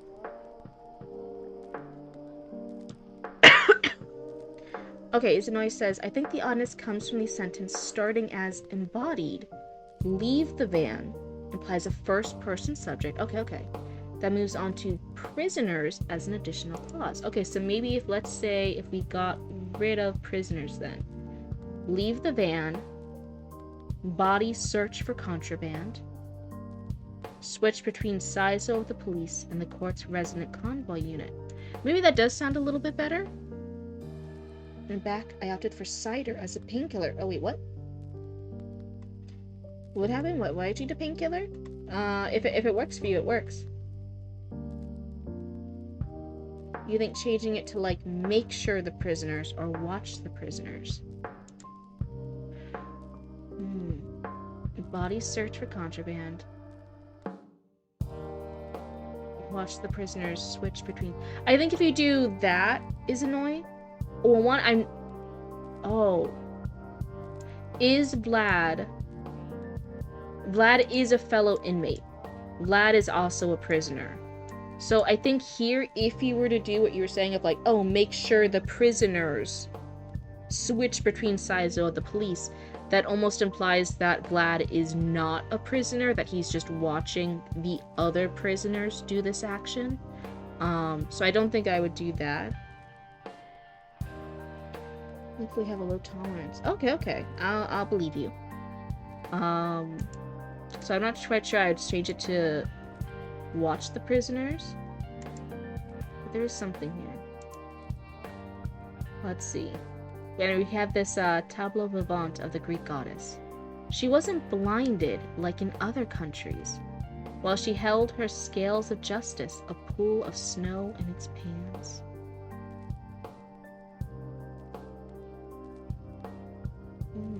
The security guards split the sliding metal door, marked with rusty and snow-sullied sign. Service entrance. Vlad is a prisoner, yes. Okay, so I was getting that idea right. Got it.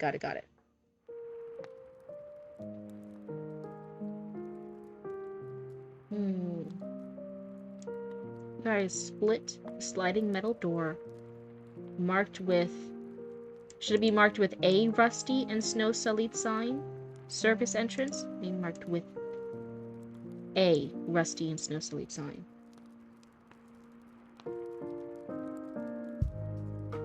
Someone else that uses blank for something that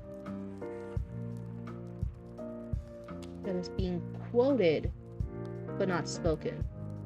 Yeah, I think so. In general, as I'll say maybe at least for American English speaking stuff, if your Snine's doing like a quote, like a line of text or something, what a letter says, doing the single apostrophes, like the single quotes, is fine. But then if someone's like doing dialogue, sometimes you do like the full dialogue text. So here, this actually looks pretty right for me. I would almost even say this one's the single one. This one with the full ones, I think, should be the same, where it's just the single marks, the single apostrophes, rather than the full dialogue tags.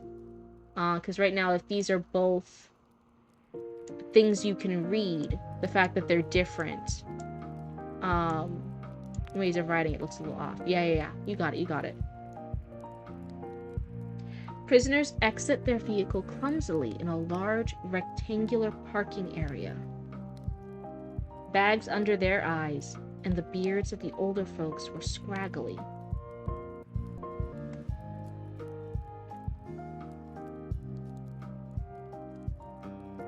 Jolting. So here, the brakes on the prison van squealed, jolting Vlad, his fellow inmates forward. That's, I think, almost a present tense. Prison van turned right. Yeah. Split the sign. So yeah, this is present.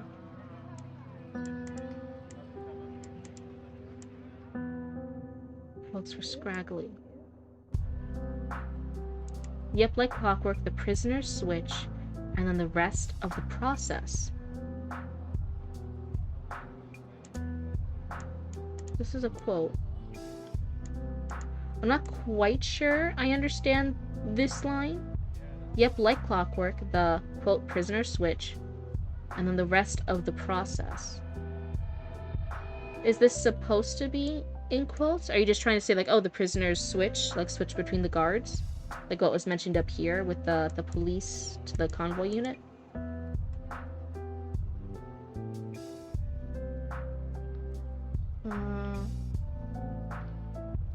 Same with prisoner switch down below, it helps with consistency. So, these ones earlier when it was the single apostrophes for like signs. It's like a sign being read.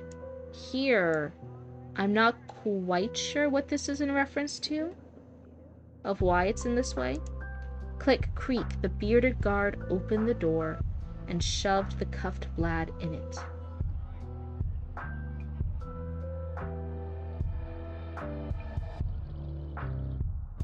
Yet like clockwork, the prisoner switch happened, and the rest of the process played out. Okay, so it's... okay, Ozzy agrees with you. Okay, so it shouldn't have been in quotation marks. That was what was throwing me off, I think. His small and square cell was poorly ventilated, with a protruding wooden slab at his seat, chipped and blackened in some places. The enclosure was damp, and the walls were dark and mossy. The last one was a bit cleaner than this. Sitting on the slab like he did every day, he waited, hunched over, hands interlocked and looking at his feet, an occasional insect crawling by his feet. Feet and feet. His feet and his feet is repeated twice in the same sentence. So I would say, like, oh, double check for that. What were you looking for line edits? We're mostly looking for clarity, quality.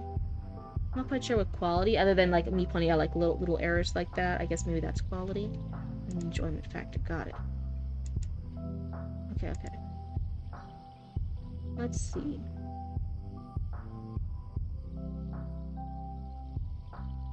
After countless hours, a cell door would open, and a sound of a long sigh or sobbing would be heard. Their turn finally arrived. After countless hours, a cell door would open, and the sound of a long sigh or sobbing would be heard. Their turn having finally arrived? Some minor things here. I feel like I would, instead of maybe like me specifically, since I am more of like a developmental editing minded cryptid, I'm always looking at bigger picture stuff. I do feel like since it is, I think you've mentioned in previous ones, I'm trying to explain for anyone new here, like popping in. I think you've mentioned before English as a second language, and also that you want this to be in English, that you want to distribute this as English for more of an audience reach to get more people reading this in the future. In which case, I'd almost say the best bet, the best bang for your buck, would be having more feedback either from grammar-minded people who are looking more at the grammar and sentence structure. I think that feedback, that kind of critique would actually serve you more. Just as something to keep in the back of your mind.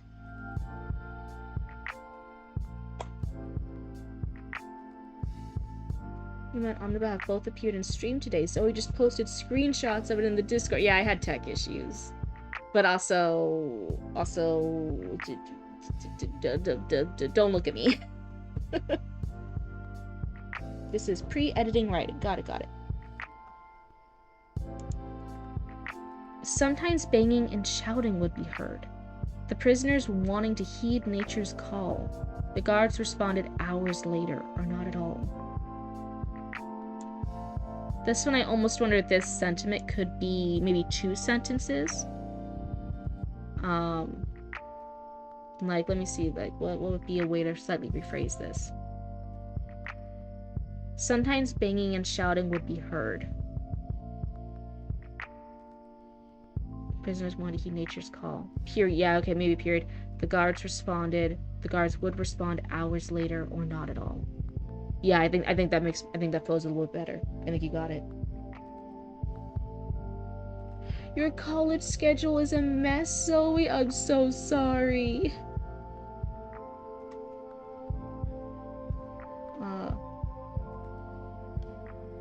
Bad thing, but it does make it a bit hard to follow the exact train of thought. I also know it might not necessarily be a writing style thing. I've mentioned a few times it is English as a second language, so sometimes there's like slight like little off things, or like one missing word that I'm like, oh, okay, yeah, that absolutely is a common thing, and I will never make fun of, because like, holy shit, learning multiple languages is like fucking hard. It's big brain stuff to know multiple languages, and also be writing a story in another language. I think that's a lot of big brain power that this Bluba over here would certainly not be able to do. Just a second, this hard. You speak one language and badly. Hey, Volkbeck. Me too. Me too, I getcha.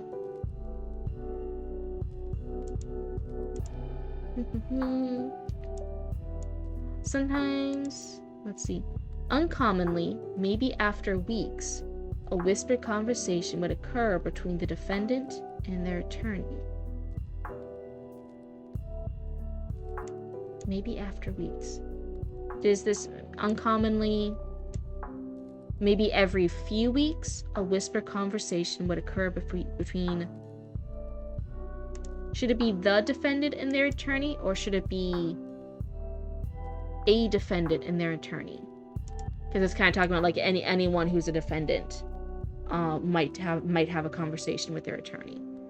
If it's like one particular person who's able to talk with their attorney every few weeks, then the is correct.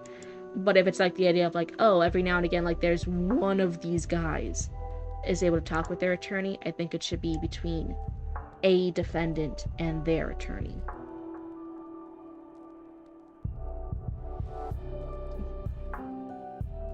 It has crossover with. I see why the military makes a big deal about linguists. It's no joke.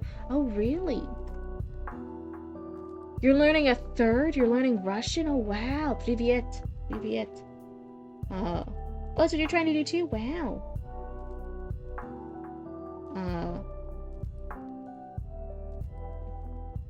Remember, a convoy room is a prison underneath a Russian courtroom. Oh, wow. Okay, okay. Underneath the Russian courtroom. Got it.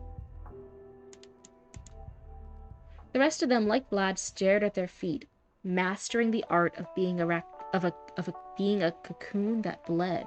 Oh, I kind of like that imagery. I think that's neat. Mastering the art of being a cocoon that bled. I think that's interesting. I think that's really unique. I kind of like that. Although his lucidity diminished further and further, he was reminded of an anchor point, an advice of his attorney, his life's goal, and the people he loves the most, his mother, Tatiana, and his father, Mikhail. So, although his lucidity diminished further and further, he was reminded of an anchor point. Should it maybe just be advice from his attorney? His life's goal and the people he loved the most. His mother, Tatiana, and his father, Mikhail.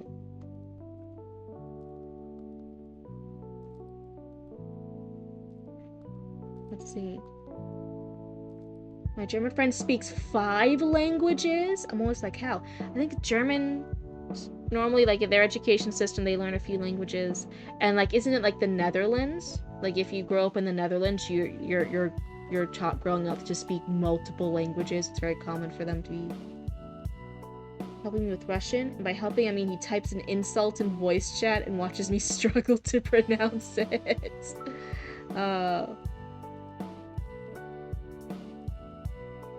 His attorney's advice? Got it. You gotta go to bed now. Have a good sleep, Arya. Thanks for hanging out with us.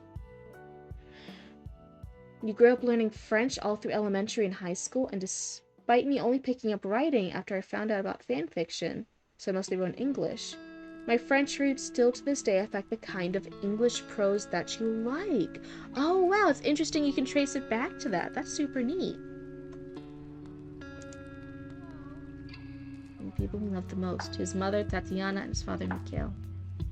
Naming them, his parents were drawn with vivid detail in his mind's eye. His 7th birthday's Polaroid. His father's assistants became his phone and laptop's wallpaper. Okay, so like this one here, it's saying his father's insistence, his father like bugging him, became his phone and wallpaper. I think you're trying to say here like his father insisted the picture became his phone and laptop's wallpaper.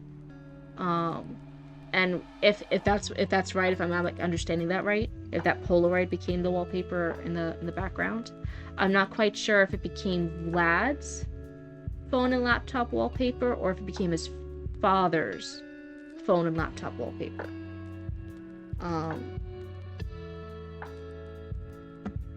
Let's see, those you aspire to. Oh wow, on your Goku arc. I love it. I never really got into Dragon Ball Z. I think when I was younger, the shonen, quote unquote, animes that I watched was Bleach. I really liked Bleach for a long time. I loved... Was Soul Eater a shonen? I think it's kind of a shonen. I think that's kind of a shonen one.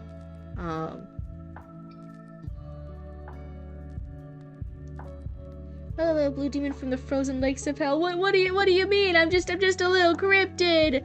I'm just a little cryptid. But also, hi, welcome on in. Bleach had style. Bleach was a lot of fun. I really liked it. This is talking about the show, by the way, not like the chemical. Just for clarity. So I don't think just saying like, oh, it's third person limited automatically means it's Vlad's. We're again having those multiple people with the same pronouns being talked about in the same sentence. His father's talking about Vlad's father's insisted the photo became his. We're not sure if it's Vlad or the father. Phone and laptop's wallpaper. That's what I'm saying. It's that same like lack of clarity between which guy are we talking about, Vlad or his father. We know his father insisted on it, but I don't know if his father insisted it became Vlad's background photo or his own. I'm assuming the father's own, but they could also be like a weird relationship dynamic, and he might have like taken Vlad's phone and been like, no, this is gonna be your background photo. Because I didn't start my strat. Not for tonight's stream, but yes, in the future you absolutely can. There is a Discord link. Let me go do this. It's just a few rules and stuff. Just double check that everything's... oh, hey, thanks so much for the follow, and welcome to the Cryptid Cult. Just double check the rules. It's not anything too crazy. It's stuff like no generative AI works, no sexy smut scenes in the particular sections that you submit. You can either black them out, or you can make a new document that just has those scenes deleted. We don't hate on sexy mature stuff here. It's just, again, I get embarrassed reading the sex scenes out loud to people, so like just do me a solid. Don't make me blush too hard on stream. It's just little things like that. But yeah, it's just a little Google form. You fill it out, and then after the form is submitted, you'll keep an eye out on the Discord, and I'll update the Discord with time slots with the next stream, and you'll just claim a time slot if it works for your schedule. Nice and easy. Nothing too crazy. Make a document like 30 pages long that's all blacked out and be like, I hit the NSFW.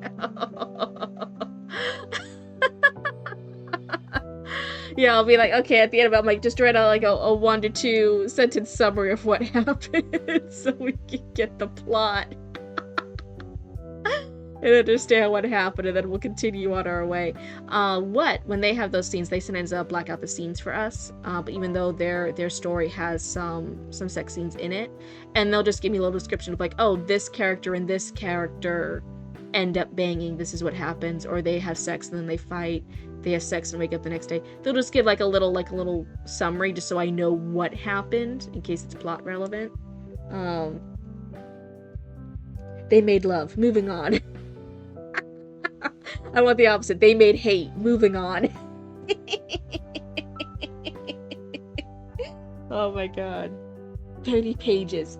Little summary at the bottom. Sexy times.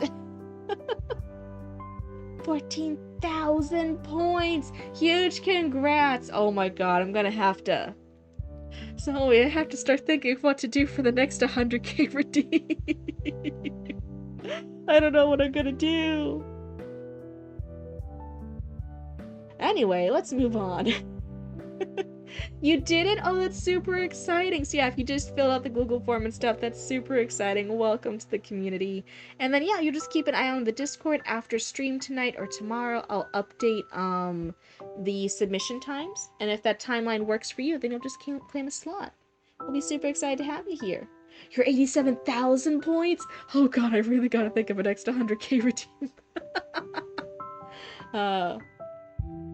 Now each Archie redeem increases the amount. Oh thank god. So what's the next redeem then? Is it 200k? We're gonna end up at a point where it's like 1 million redeem, and then it just like exposes like a brand new like VTuber model. I'm gonna have to play this out way in advance. Oh wait, I'm sorry. I thought you were saying that you submitted the thingamajig. Hold on. Let me see if I can pull it up. Let me see if I can see what's happening here.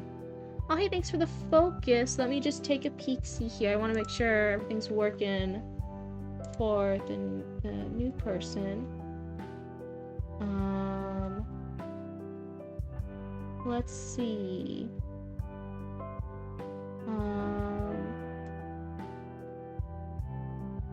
Scroll up here. Oh, okay, were you just writing in the story submission section? Yeah, if you scroll up, there's a little Google form. There's a Google form there, and you can just fill out the Google form, and that puts you in the pool. And then in the future, then you'll see like there's a time slot, and you'll choose the time slots.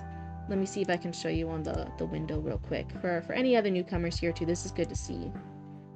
So this is the, oh, not that. This is the story submission section, right? Welcome to story submissions.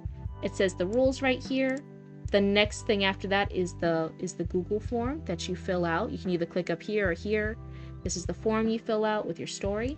And then after that, you'll see the time slots. I'll update this section here. So today for me, it was August the 23rd. Stream starts 9:30 p.m. Eastern Standard Time. You can Google to see what that is in your local time. This is Eastern Standard Time. And then I'll post slots first, second, backup 1, and backup 2. And then people will then claim the slots when they're up. Coaching courtroom seems so. I know. I'm so sorry, Ozzy Wally. This is the vibe of an ADHD type. Nope, that's not it. Let's see. There we go. In it, his mom. Okay, in this photo, his mom was in her muted green and floral pattern dress, whereas his father could be summarized as a trench-coated detective with a Russian fur hat, a cigar in his lips. A housewife and a journalist who followed his father's footsteps. A Cold War radio anchor. So it's the mom, the housewife, and his dad's a journalist who followed his father's. I'm guessing his Vlad's grandfather. Okay. That's clean channel. No, you're all good. Thank you so much for doing that. That helps me a lot. Finally, there he was at the center, the vanilla cake hiding his small form. The sharp blue eyes of his father peeked above the cake, and the buzz-cut hair that never left him. Some of it I'm having a little bit of lack of clarity again, but I think that's, again, more line copy edits. Vlad jolted upright, looking through the bars of the door, his anchoring ritual interrupted. Okay, something interrupted it. Okay. In his indefinite stay, he passively learned to discern footsteps, all possessing cadence and pauses. The guards were heavy and authoritative, the defendants were lazy and dragging, and the attorneys were confident and melodic. This one had the guard's authority and an attorney's confidence.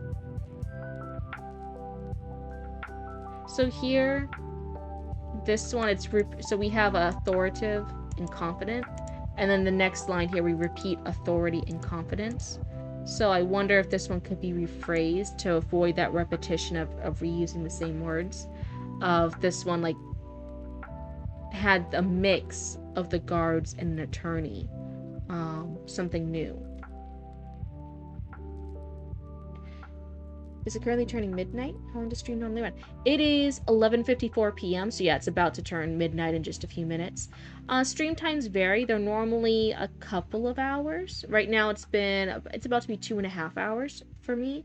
Normally they're normally over an hour. They normally go from anywhere to 2 to 4-ish hours, I think, on average. And there have been like longer streams before.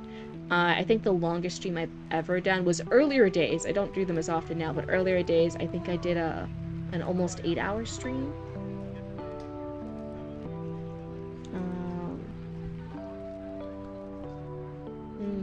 Oh, what are you doing? So yeah, I'm just saying slightly phrasing. A good morning, isn't it? Said his attorney. Sharp yet melodic. So again, the same words being repeated. I would double check. I would suggest like going through your stuff again, make sure you're not reusing words too often. Stepping under the hanging light bulb by his door. Safe in... I'm so sorry, I'm not able to say his name correctly. I'm just gonna butcher it. I'm so sorry. An Arab, but fluent in Russian. Golden eyes were visible through his keffiyeh wrapped face. and dark gray Dashdasha. So sorry if I mispronounced any of those words. And dark gray Dashdasha displayed his athletic build, his left arm always in his pocket, and his right raised in a wave. Vlad's droopy eyes met his attorney's. Describe good morning to a person in perpetual movement between two different locations, and in that location, sitting or sleeping in a jail cell. Oh wait, this line here gets a little bit confusing. Be sure to sleep at a healthy time. Because our business is Cryptid Roots. For anyone new here, we have Cryptid Roots as a business that me and Roots started post 2020, which is the Etsy shop. That's the embroidery, apparel, all of us making stuff type of things. Since we kind of work from home and we set our own schedules as business owners, our sleep schedules are wonky. It is wonky when you're your own boss and you can do whatever sleep schedule you want. And then yeah, I started streaming, and I wanted to have a little blue avatar to kind of represent the business, and it kind of took on a life of its own. So but yeah, the sleep hours are still crazy. Let's see. I was using the footstep blueprint laid out in the previous paragraph. So yeah, I do get the reference. It is talking about it. It just seems like it's almost overly repeating the words in a clunky way. That's why it feels a little bit unnatural. I need to watch 149 streams, which 10 months if Cryptid doesn't get sick or got a period problem, and if there's probably close to 12 months. Oh, is that how many streams you need to watch for 200? For 200,000 points? Sizo is a detention center, hence the jail cell mention. Yeah, I wasn't confused by the jail cell mention. In case you thought I was, like, no, I'm not confused by the jail cell. What is happening, I'm not confused by. Sometimes the way they describe it, the word choice, the vocabs, there's like clunkiness in the sentences, and that sometimes throws me off. So it's described good morning to a person in perpetual movement between two different locations. And in that location, so he was just talking about two locations, but then says, and in that location, sitting or sleeping in a jail cell. It's not worded quite right. I think we've mentioned before a little bit of like, oh yeah, because the English as a second language is a little bit clunky. I think we had to talk before of like, oh, did you want to write it in your first primary language, but you're worried about the potential reach for finding Ace Attorney fans if you wrote it in your native language first. But then I do recommend finding somebody, finding a friend, finding a co-writer, finding somebody else to help you work with it that is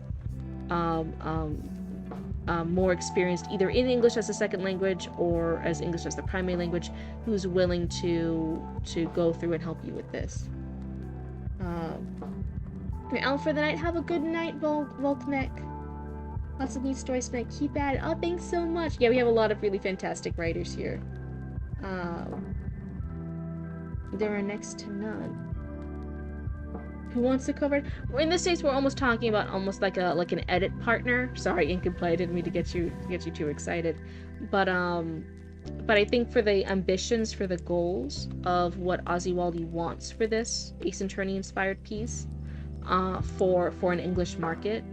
I think there just has to be someone to go through line by line and just fix things up and clarify things to make it flow a little bit more smoothly.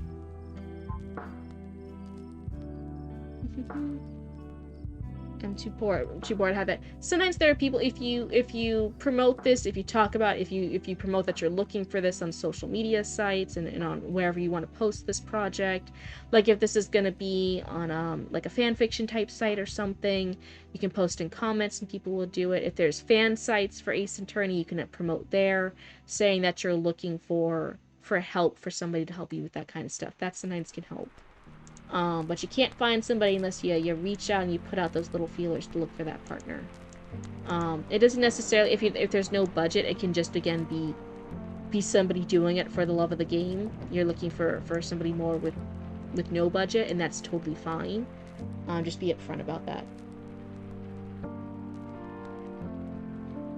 Now you did it? Oh, that's exciting! Yeah.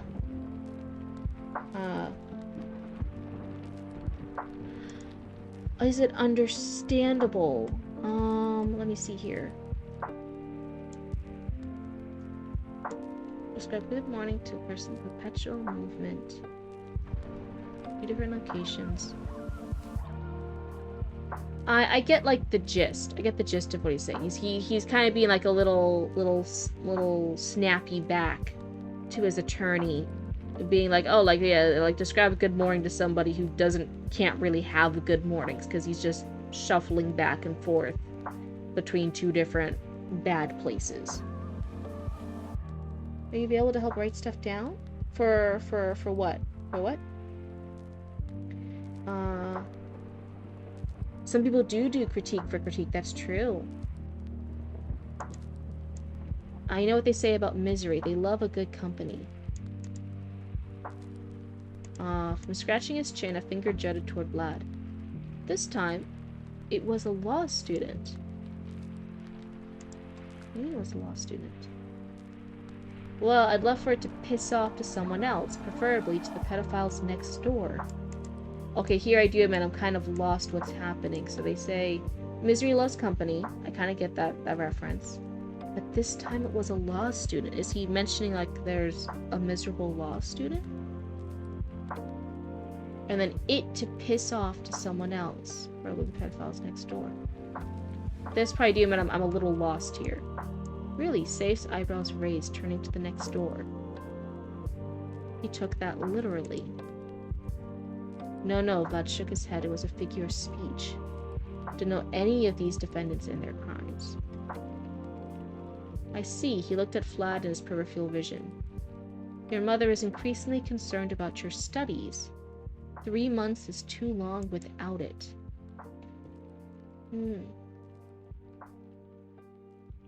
I stepped down. If you're asking for, like, right this second, probably not. But yeah, I would like to really start tackling Raccoon Channel 6 News and doing a nice, like, YouTube video. I think that'll be really, really cool for people. Vlad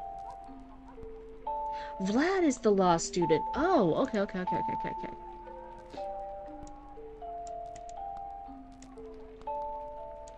This time, it was a law student. Yeah, I'm not quite sure this sentence conveys that. So he's pointing at Vlad and saying this time it was a law student. I'm not quite sure why the it's here. So you know what they say about misery? They love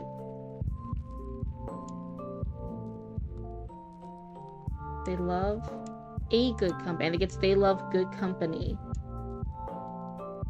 This time.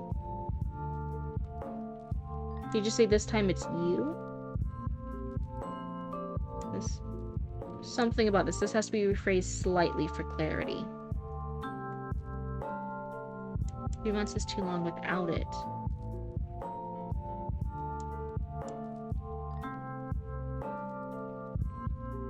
Yeah, maybe I think that's fine. It is 12:04 a.m. for you, Cryptid. Stop calling me out. Okay, you like the dialogue? For me, I think it's just, like, slight things, like saying, like, your mother's increasingly concerned about your studies. 3 months is too long without it. But I'm like, oh wait, grammatically, is that quite right? Could it just be, like, 3 months is a long time? Would that make sense? To kind of imply, like, oh yeah, he's gone away from his study for 3 months. But without it, I'm not quite sure what the it is in reference to. Just his little... Vlad rubbed his weary eyes. 3 months? I thought it was 9. Oh, of course. He sucked a breath through his teeth. Time is a cruel mistress to the one behind bars. That one works. Yeah, how is Mother doing? Miss Pravdin is... She's... Safe winced, eyes on the bar beside Vlad's face. The grays in her hair are becoming more and more apparent. Damn, Vlad clenched his fist. Damn it! Clank. He gripped the bars. How long will I have to stay here? That, Safe pointed at him and pinched his chin.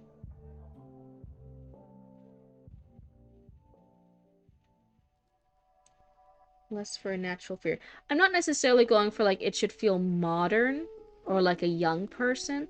I just want to make sure it's grammatically correct. Like, it's flowing and following, like that it makes sense. Because I think there is, like you're talking about, like, old-timey classic literature does have a very different feel than modern day stuff.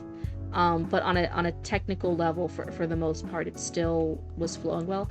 And I think sometimes I'm, like, stopping and stumbling a lot on, like, slight grammatical stuff. That's why I'm, like, offering. I'm like, oh yeah, I think you should find someone who's better at grammar to read over the piece and double check stuff. I think that's the main stumbling block for a lot of this.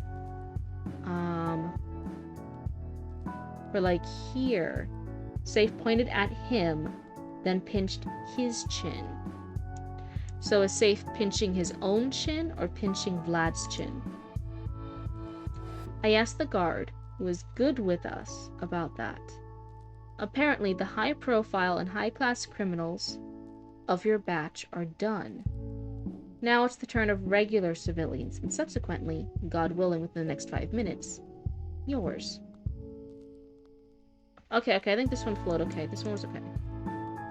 As if Vlad plopped on his seat with a thud, a hand on his temple. Like, how many times have you said that again?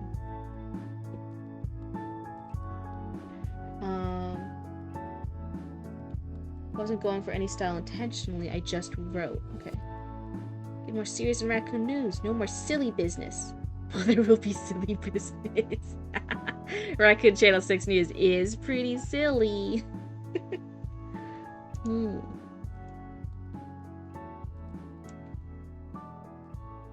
Maybe this should be like, how many times have you said that before? Rather than how many times have you said that again? How many times have you said that before? A scoff escaped Safe. Before I answer, I implore you to read about Joseph the prophet following your acquittal. Both of you spent time behind bars, so maybe you could learn a lesson of resilience from it. Right. Vlad averted his gaze, frowning with clenched fist. Like that will ever happen. He sighed, looking at his feet. Can you believe it? The first thing they teach us is the country has a guilty verdict rate of 99.7%. How? His glistening eyes turned to Safe. How am I gonna get out of here? I want to refrain from being cliche, but, it's not 100%, right? So, Safe crossed his arms. I'd rather you put a little bit more faith on the contrary.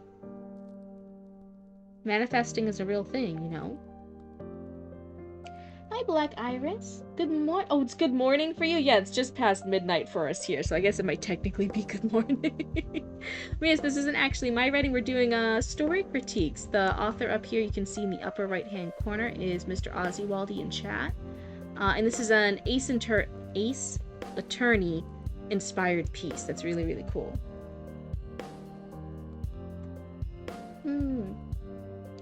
Everyone has a style, that's true. People develop it because of how their ear works, the languages and regional dialects they learned when they were younger, the authors they liked. Yeah, stuff that you read a lot, you'll start picking up on those styles a little bit.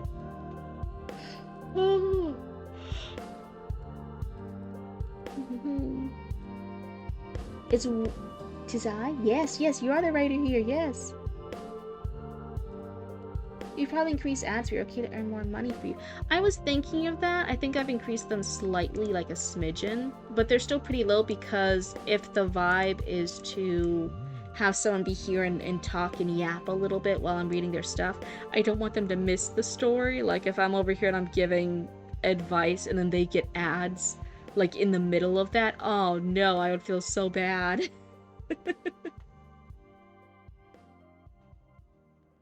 Yeah, any media you consume affects your voice. So if you don't read a lot but you consume a lot of animes, that impacts your pacing, that impacts how you want the characters to talk, that impacts what kind of stories you're thinking of. because that's a lot of the media that you're consuming. If you watch, if most of the movies you watch are Disney movies compared to any other type of movies, if you then had to sit down and write a movie, like write a script for a movie, you're going to be heavily influenced by seeing a lot of Disney stuff compared to other things. Um, Everyone says y'all. As someone who was from Massachusetts who moved when I was very young to Florida, at first a lot of people who are transplants say y'all like ironically, and then it actually becomes like how you say it becomes non-ironic after a while. Anime has a very specific kind of dialogue with its own conventions. Anime has a lot of catchphrases, oh my god, catchphrases, onomatopoeia, shorter sentences for clarity because it's hard to get back in a video format. To go back in a video format. True. I definitely say, I notice a lot when people are inspired sometimes by anime and then they're trying to like write a novel. Not in this particular instance I haven't noticed it, but I have noticed it a few times. There's particular shots that very popular anime does that's very like a consistent thing. So like one of the consistent shots is like sometimes an anime's introducing a character and it will start with like that character's at like Magic Academy of robot fighting monsters, magical girl universe, whatever the magical academy the anime character's at, and it will open with them like opening a closet and trying on their school uniform and them going from like the feet up to the top of them and showing that character in their school uniform as like in their head the characters like explaining something either about their outfit or about the school. And then in the novel, because the person's so used to that in anime, they'll recreate that scene. They're writing out on the page talking about the character opening up and looking at themselves in the mirror, noticing their school uniform and what it looked like, and explaining how the school and society works and the background lore. They're recreating the shot from an anime, but now it's in a novel. And so I'll stop and I'll be like, hey, do you watch like a lot of anime? And they'll be like, yeah, how did you tell? And I'm like, because I can tell, because you recreated the anime shot. As with the desire for it to become a video format. Oh, that's interesting. So you don't necessarily want this to be a novel, even though you're writing it as a novel. You want this to be a video. Do you want this to be like a game? You're trying to become a one-man anime studio. That's very hard. Oh my goodness. Watching videos on Blender, drawing, and music production. That's a lot of work. Holy crap. Huge congrats on that. But if you... I always say one of my suggestions is always to write it in a format for what you want the story to be.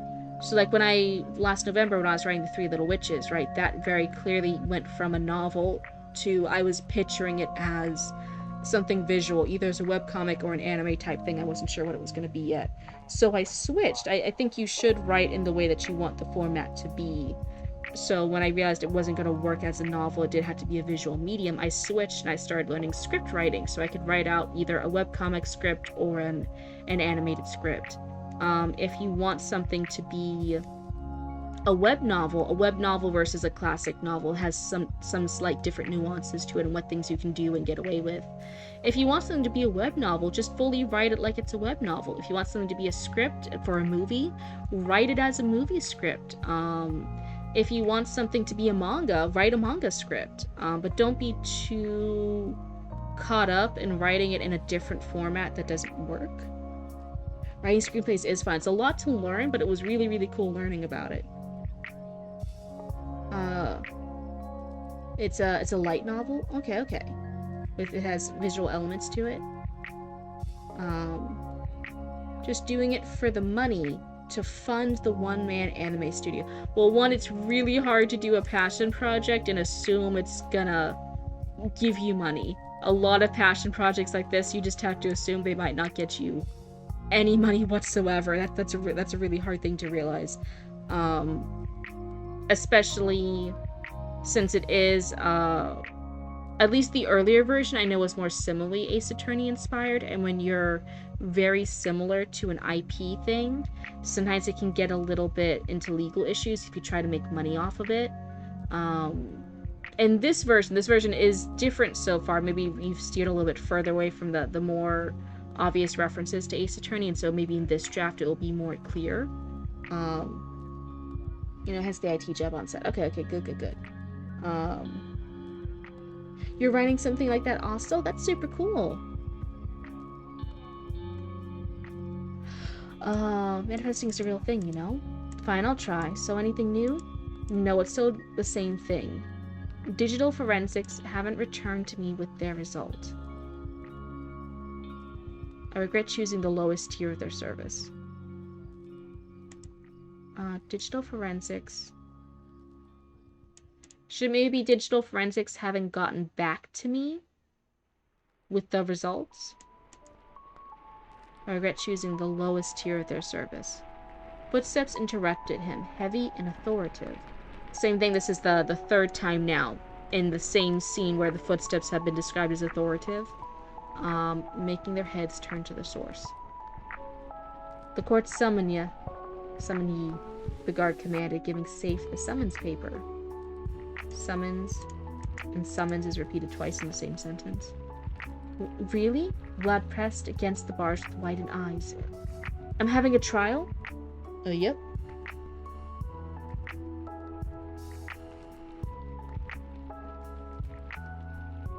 IT job on the side, gang. But hopefully someday I'll do stories professionally. That's a really cool goal to have. I think that's amazing. Safe is a bit formally with his speech. I think for very fancy, high etiquette, high society speech, they do have a very particular way of speaking. They do have higher vocabulary. They do speak differently. But they don't necessarily speak in a clunky way. So hold on, let me see here. Where was it?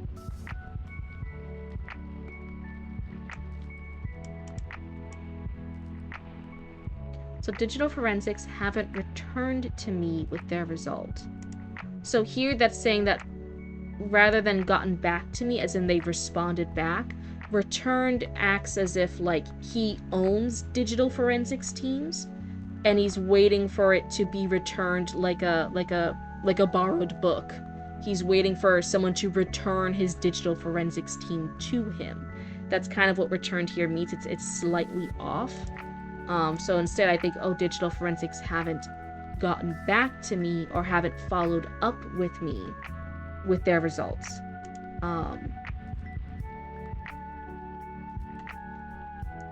Yep, while the guards circled the keys in the keychain, Vlad let out a breath of relief. He circled the keys in the keychain.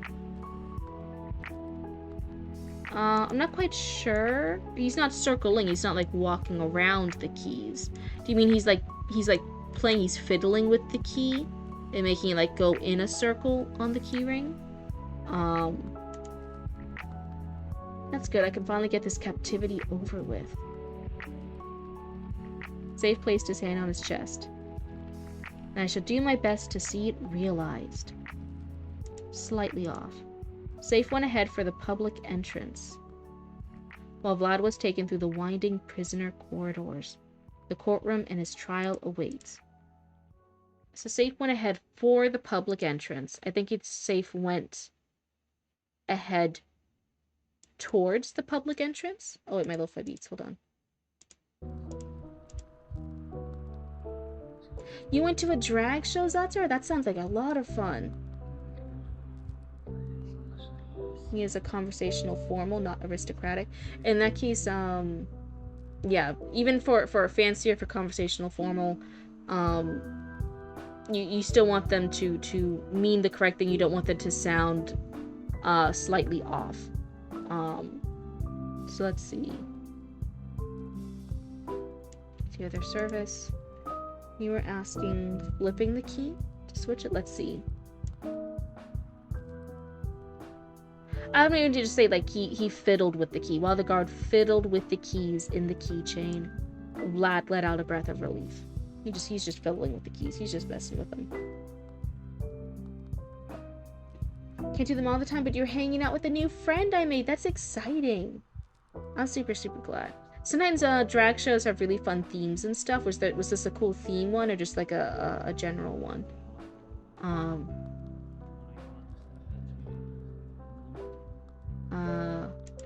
That's good. I can finally get this captivity over with. Maybe it's just that's good. I can finally get this over with. This captivity sounds a little off to my ears. I'm not quite sure what to replace it with. My gut reaction is just to remove this captivity and just say that's good. I can finally get this over with. So Safe went ahead for the public entrance while Vlad was taken through the winding prisoner corridors. I think that's a period after corridors instead of a comma. And then capital the courtroom and his trial. Should it be awaits or awaited? Really fortunate. Yeah, sometimes for theme nights it will be like something random, like all of them are like, oh, it's a Halloween one. It's gonna be famous. Everyone dress up as a drag queen persona of a favorite horror monster. So you'll have like a drag queen performer dressed as like Chucky and another drag queen dressed as Oogie Boogie and stuff. And it'll be like a fright horror drag show. Another one was like, oh, today is cool circus performers. So everyone will like dress up as like a different aspect of the circus as a drag. Someone will be like a cool fashionable like lion tamer drag show while like a Britney Spears circus plays in the background. It'll be like these crazy stuff. Sometimes they have themed ones. There was like one that was like all botanical, so they all dressed up as like different plants and stuff. He has like sometimes like fun things.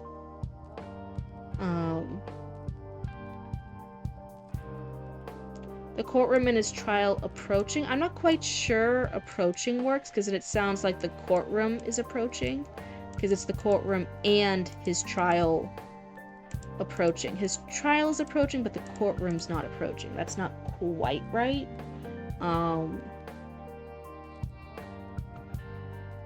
I'd maybe say, I'm not sure it's supposed to be awaits or awaiting. Or awaited. Maybe it's awaited. Oh, what's going on here?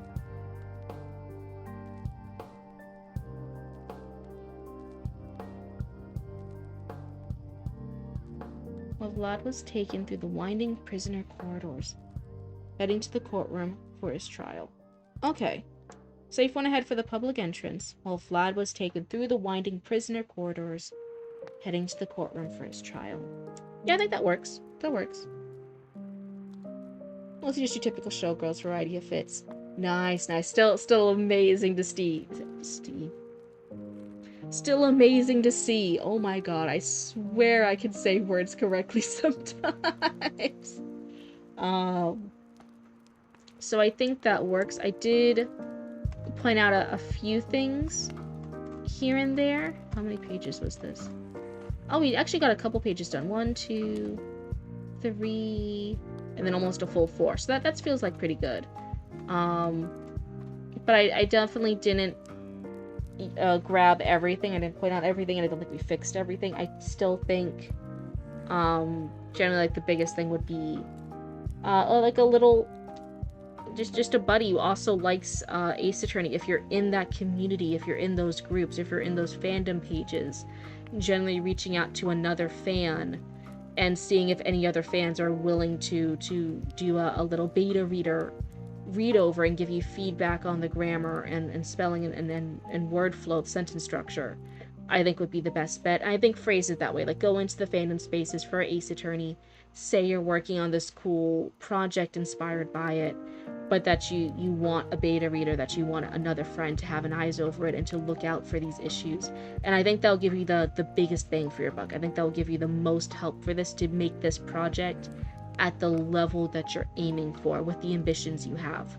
But otherwise, I think that is where I'll leave it off here, unless there was a particular section in the pages that we read that you want me to look over. Would that to be pointed over where? over... Was there a particular section that I missed that you wanted to look at? I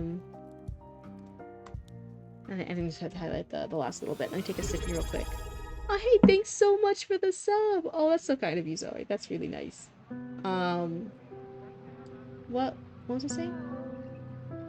Over to the community of Ace Attorney fans. It could be in any place where you like being social. It could be on Instagram. It can be on Tumblr.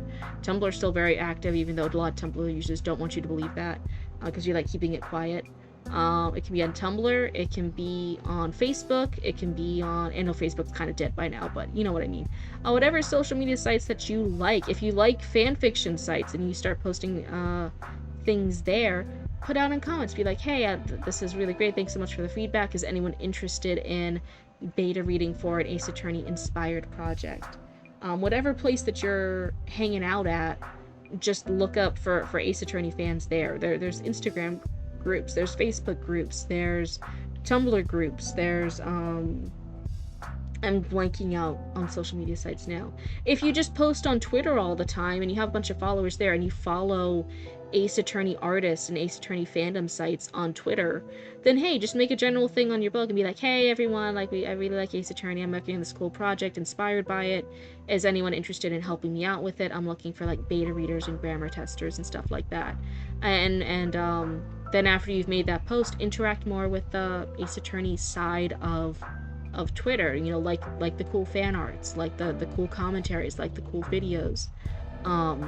Whatever sites you're using, those are sites that other fans are using too. You just gotta find them. And just be part of that community. Just don't go into any community, just instantly ask for stuff. Be like engaged with that community. That's a really good way of doing it. But that would be the feedback I have of like what I think would be the biggest help for you. For your goals, for what you want to accomplish. Let me do this, but otherwise, I hope there was at least some good feedback there of like, oh yeah, here's some nice little fixes of like what to do, how to rephrase words slightly.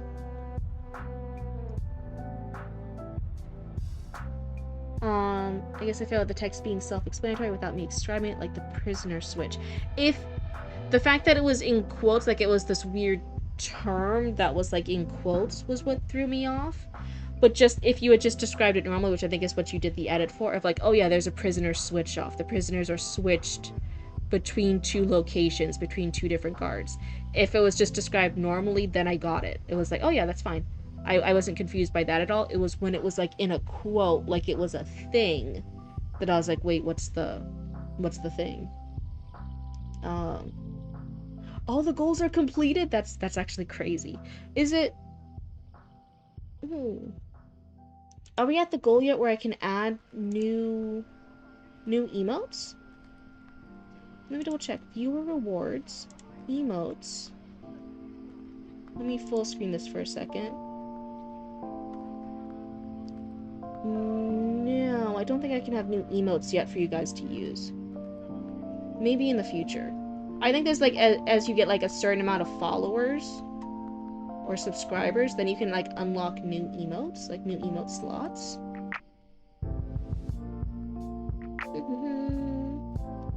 Let me see. I'm not quite sure. I'm not quite sure how that works. Oh, none, thank you for reading. Oh, thank you so much for submitting. Let me see. Let me go here. And for now, your piece is removed from the pool. I hope that helped you a little bit. Get it all nice and ship shape and stuff. Got some nice little feedback from that. I think for those are our 2 slots tonight. That actually went so much longer than I thought for just 2 slots. Oh my goodness. I thought I was being a lot quicker with slots recently, but today was pretty slow. I was like, I don't think I should say slow. I think I should say like I took my time with both of them. I think that's a better way of phrasing it. Oh, thanks for the hydrated hydrate.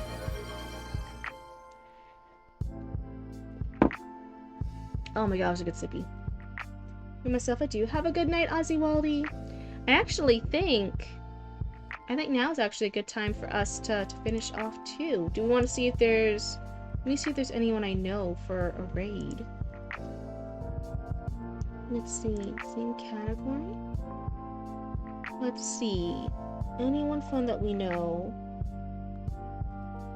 who's in the reading and writing time too? There's Game of Tomes. There's oh, what's this? Let's see. I think there's somebody reading Bram Stoker's Dracula. Ooh, would anyone be interested in that one? That seems neat. Oh, go ahead and suggest the person. Who's the person? What's up? What's up? Let me take a sippy again real quick, wait. Oh, I think we know them. Let me take a look. Are they on right now? Let me sip. Let me see.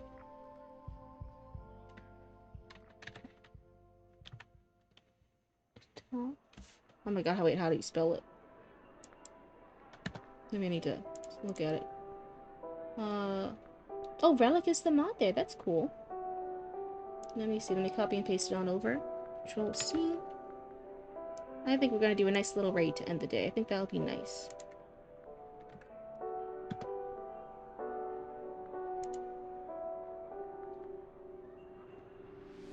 Beta reading? Oh, that's neat. Okay, let's go ahead and start the raid. Everyone be nice little raccoons. Everyone have a good night. Everyone be comfy and cozy. And I will see you guys next time. Thank you guys so much for hanging out with me today. I'll update the Discord with the new time slots after we're done with the raid. But otherwise, have a good one. Goodbye!